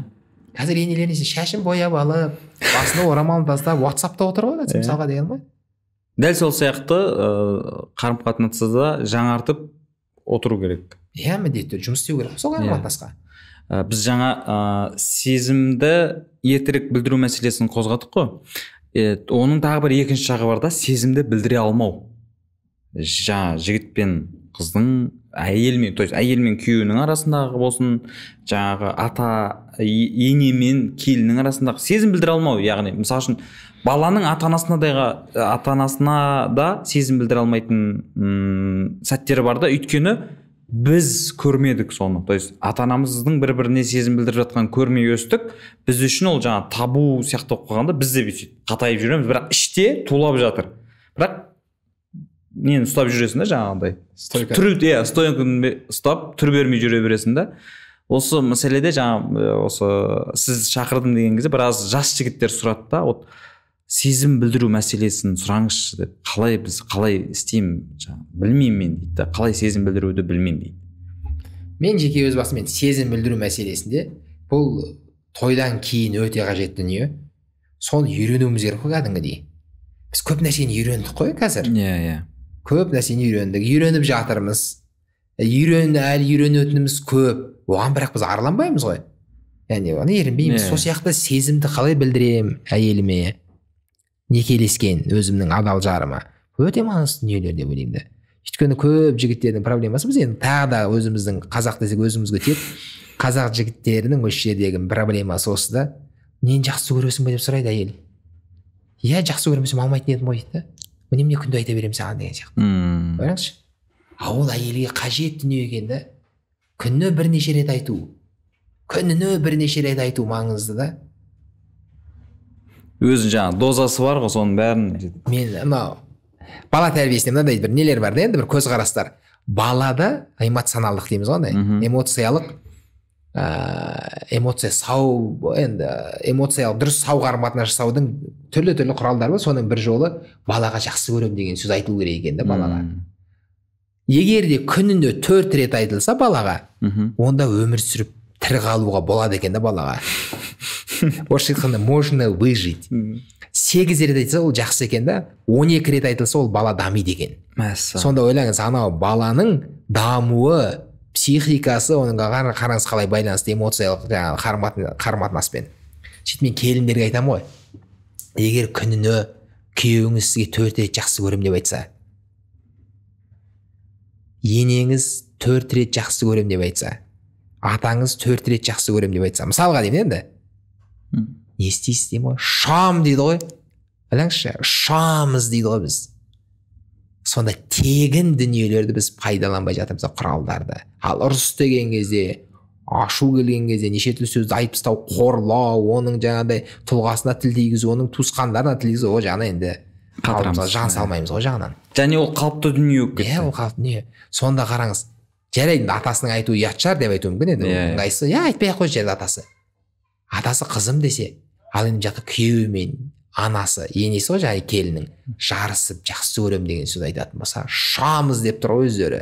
Ойлаңызшы. Сонда біздің шыпай жүруіндегі келіннің ұйықтай беруі, оны енді біздің көзіміздегі, ененің көзіндегі оның жалқаулығы, басқасының бәрі немен байланысты екен? Оның тікелей эмоциясымен байланысты екен де. Бөлек шығайықшы деуінің өзі бағанағыдай дискомфорт. Егер де енеден мынадай бір қарым-қатынасты көретін болса, қараңыз, егер келінге керемет қарым-қатынас жасалса, ененің тарапынан, ол мысалға келін менің ойымша ол жерден кеткісі келмейді ол. Екінші өте маңызды бір дүние деп түсінемін, әйел адам негізі жұмыстан қашпайды. Біз көбінесе осылай әйелді қашады, жұмыста бұл істегісі келеді, бұл жалқау, бұл еріншек, бұл жата бергісі келеді. Ода қазіргі тілмен айтқанда әйелдердің ода ресурс жоқ қой. Мысалға деген ресурс жоқ ода. Неге? Өйткені ол ресурс не күйеуінен алмайды, не енеден алмайды. Қайдан алады енді ол? Мысалға деген ма? Және бұл мәселе жаңа мысалы үшін күйеулер жағын алатын болсақ, жаңа қарым-қатынаспен жұмыс деген нәрсе бар. Ол өмірінің соңына дейін негізі тоқтамай жалғасу керек қой. Өйткені біз ол нәрсеге одноразово қараймыз. Айттым, міне, болды ғой, тағы қалай сұрай бересің, немесе бердім ғой сыйлығыңды өткенде, жетеді ғой деген сияқты бір өзімізге бір белгілі бір шектеулер қойып тастағанбыз да. Айттым ғой өткен жолы деп па? Өткен жолы жақсы көрдім айтқан болды. Өткенде апардым ғой мен сені, өткенде қыдырдық қой, болды ғой. Әйел сол кезде гүл әпердім ғой.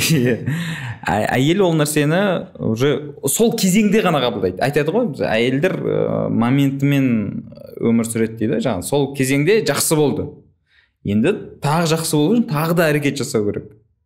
Енді ер адамдар түсіну үшін бір ай бойы әйелім тамақ жасап берді маған. Бүгін тамақ жасамай қойса болады да. Мысалға. Ол күні мен 30 күн бойы алғыс айтпағанмен, бүгін жақсылап тұрып, оған жаңағыдай енді сазайын берем әйелінің. Бүгін тамақ дайындамаған үшін. Әйел адам үшін, ойлаңыз, егер бір күн, енді қазақтың әйелдері үйреніп алды ғой бұған да.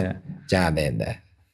Бұған да шыңдалды ғой дегенде, егер бір күн әйелге жақсы көрген күйеуі білдірмесе, әйелде күмән басталады екен, бұл мен жақсы көрмей қалдым екен. Бірақ күн жеткілікті. Ойлаңызшы. Сөйтіп бірдеңе болды ма, жоқ әлде басқа біреу тауып алды ма, не болды, маған суып кетті ма деген сияқты. Сөйтсе ол әйелге күнделікті подпитка дейміз ғой, күнделікті қорек екен, әйелдің эмоциялық қорегі. Ол естіп тұру керек, оны көріп тұру. Сол сияқты енеден де оны күнделікті көріп тұрса. Енелерге айтады, дүние тегін қой, тегін, Құдай-ау, пенсияңыз сұрап отқан жоқ келініңіз. Жай осы эмоциялық қарым деді. Жақсы көретіңіз айтыңызшы келініңізге. Құлыным шағым, ботақаным, қызым деп айтыңызшы. Бір ене айтады да, қыз не деп айтасыз деймін да келініңізді. Бір енемен жұмыс істеген кезде. Келін деп айтамын дейді да. Неге қызым деп айтпайсыз десем, мен сұрадым дейді, өзімнің бір таныстарымнан тәжірибесі бар. Ол айтты, егер қызым деп айтсаң, ол босаңсып кетеді деп айтты. Басыңа шығып алады. Босаңсып кетеді деп соны. Мен айтамын да, жақсы, егер де ене болғыңыз келсе, келін деп айта беріңіз. Сіз ене бола бересіз. Егер қызым десеңіз, күндердің күнді анасындай боласыз, мамасына айналасыз соның. Біз өзіміз қызығы парадокс бар да бізде. Анасы сияқты болуымыз, анасына қалай қарағандай маған қарамайды ол деген сияқты. Анасына қарағандай неміз одан да күшті қарағандай. Қарағанын қалаймыз. бірақ қызымдай қарым қатынас жасағым келмейді, немесе жасамаймын нақтырақ айтқанда. Ойлашы, мынадайлы келіндер де бар да, мен енемді анамнан артық керемет жақсы көремін дейді енді. Иә, ол анасындай болған, бірақ сондай жақсы көремін дейді. Анасынан көрмеген болуы мүмкін, ол жылулықты ойлаңызшы. Ол аз, иә, олар біздің қоғамда. Бірақ мен анамды үйтіп жаңағыдай олай қарым қатынас жасамаған дейді анама. Анамды үйтіп көрмегенмін дейді ғой. Енемді көргендей. Ал ол жерде менің ойымша бұл әйелдің үлесі бар, бірақ негізгі үлесі енеде деп түсінемін да. Сондықтан маған келін дұрыс қарамай жүрмі, ене сұрақты баласына, ана немене қатының тағы да нез көрсетіп жүр ғой, шайымызды бермеді бүгін, сұп-суық бірдеңені бере сал деген сияқты баласына, баласы одан кейін бар деп бұрышқа тақайды. Біздің нелер ғой, әдістеріміз ғой, бар құралдарымыз сол да. Ал жерде неге ол үйтті екен, мен бүгін не істедім, қалай ренжітіп қойдым, қай жерде қандай ағаттық жібердім деген сияқты ене өзінен көріп жауапкершілікті өзіне алса, өйткені келін ол келген адам ғой, үйдің иесі де ол. Былай айтқанда енді келіннің көзінде бағана сіз айттыңыз ғой, барған кезде мен ана қыз бала айттым, сол үйдің ережесі болады, несі болады. Қанша үйлер бар, ережесі жоқ, кешіріңіз.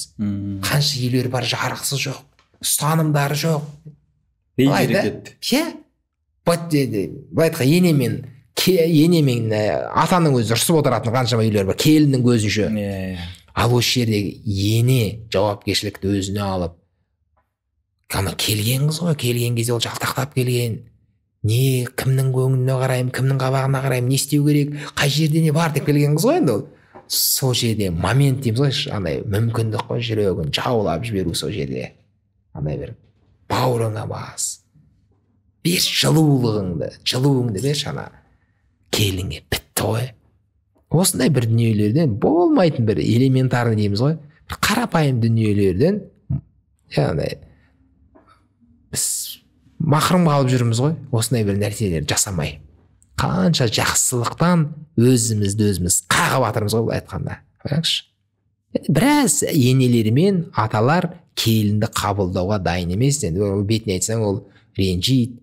Қазір ойлаңызшы, мысалы жігіттер, қыздардың өзі ойланып, толғанып, не деген курс, қандай кітапта құдай жаңағы бұрын аталарым ешқайсысы семинарға, курсқа бармай-ақ үйленді ғой деген сияқты.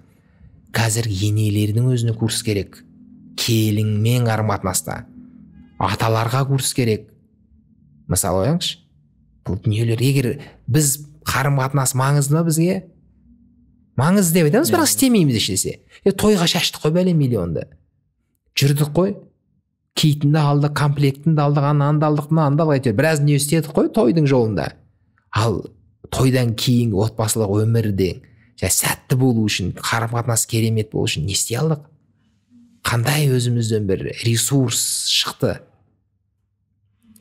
Ол мысалға менің жеге түсінігімде, көзқарасымда, тойға жұмсалған ақшаның біраз бөлігі шығын, тойдан кейінгі болатын қарым қатынасқа салынған ақша ол инвестиция деп түсінемін.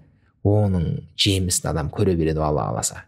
Жалпы бүгінгі әңгімеден шыққан қорытынды, білім алудан қашпайық, және тегін эмоция сыйлаудан, тегін сезім білдіруден арланбайық деп айтуға болады ғой. Жалпы, бүгін менше өте күшті әңгіме болды, Ахан мырза. Көп рахмет сізге. Бәрі келе. Ыбырай Алтынсариннің, Ыбырай атамыздың бәріміз жаттаған өлеңі бар ғой. Бір Аллаға сен кел балалар оқылық деген. Соның екінші жолы бар да, бірақ оны алып тастаған кеңес үкіметінде. Істің болар қайыры, бастасаңыз аллалап, оқымаған жүреді қараңғыны қармалап дейді. Яғни біз егер оқымасақ, әрбір жаңа проблемадан проблемаға ұрынып, соғылып, сөйтіп жылап жүре беруден біз жаңағыдай жалықпай жүре береміз да, өкінішке қарай. Етіміз өліп кеткен. Яғни қаншама проблемалар көріп отырмын, туысқандарымды, таныстарым жетеді, мысалы қасымдағы алдыңғы буында неге содан сабақ алмасқа деген сияқты ғой. Данышпандардың жолына неге түспеске, сол проблемаға түспеудің алдын неге, яғни түспеудің жолын қарастырмасқа деген алдын алып дегенім ғой. Бізде ол бір ғана сөзбен алдын аламыз ғой біз. Құдай сақтасын, менде ондай болмайды дейді. Көріп жатырмыз, ойбай, анау ондай Құдай сақтасын, енді бізде ондай болмайды. Яғни әрекет жасалынбайды, тек сөзбен қорғана саламыз. Менде ондай болмайды, жаңа менің отбасымда ондай болады деп ойламадым деген сияқты. Менің өмірімде олай қайталанбайды деген үміт бар да. Сондықтан меніңше білім алудан, үйренуден, бір-бірімізді сыйлаудан ешқашан қашудың қажеті жоқ. Сондықтан бүгінгі сондай керемет әңгімеңізге, инструкцияларыңызға, кеңестеріңізге көп рахмет. Ойларыңызды, пікірлеріңізді жазып кетіңіздер. Нұрмахан Мұханұлы YouTube каналына жазылыңыздар. Келесі админ анонда кездескенше. Көп рахмет Ақын мырза. Күшті әңгіме болды. 2 сағатқа созылған өте керемет әңгіме болды.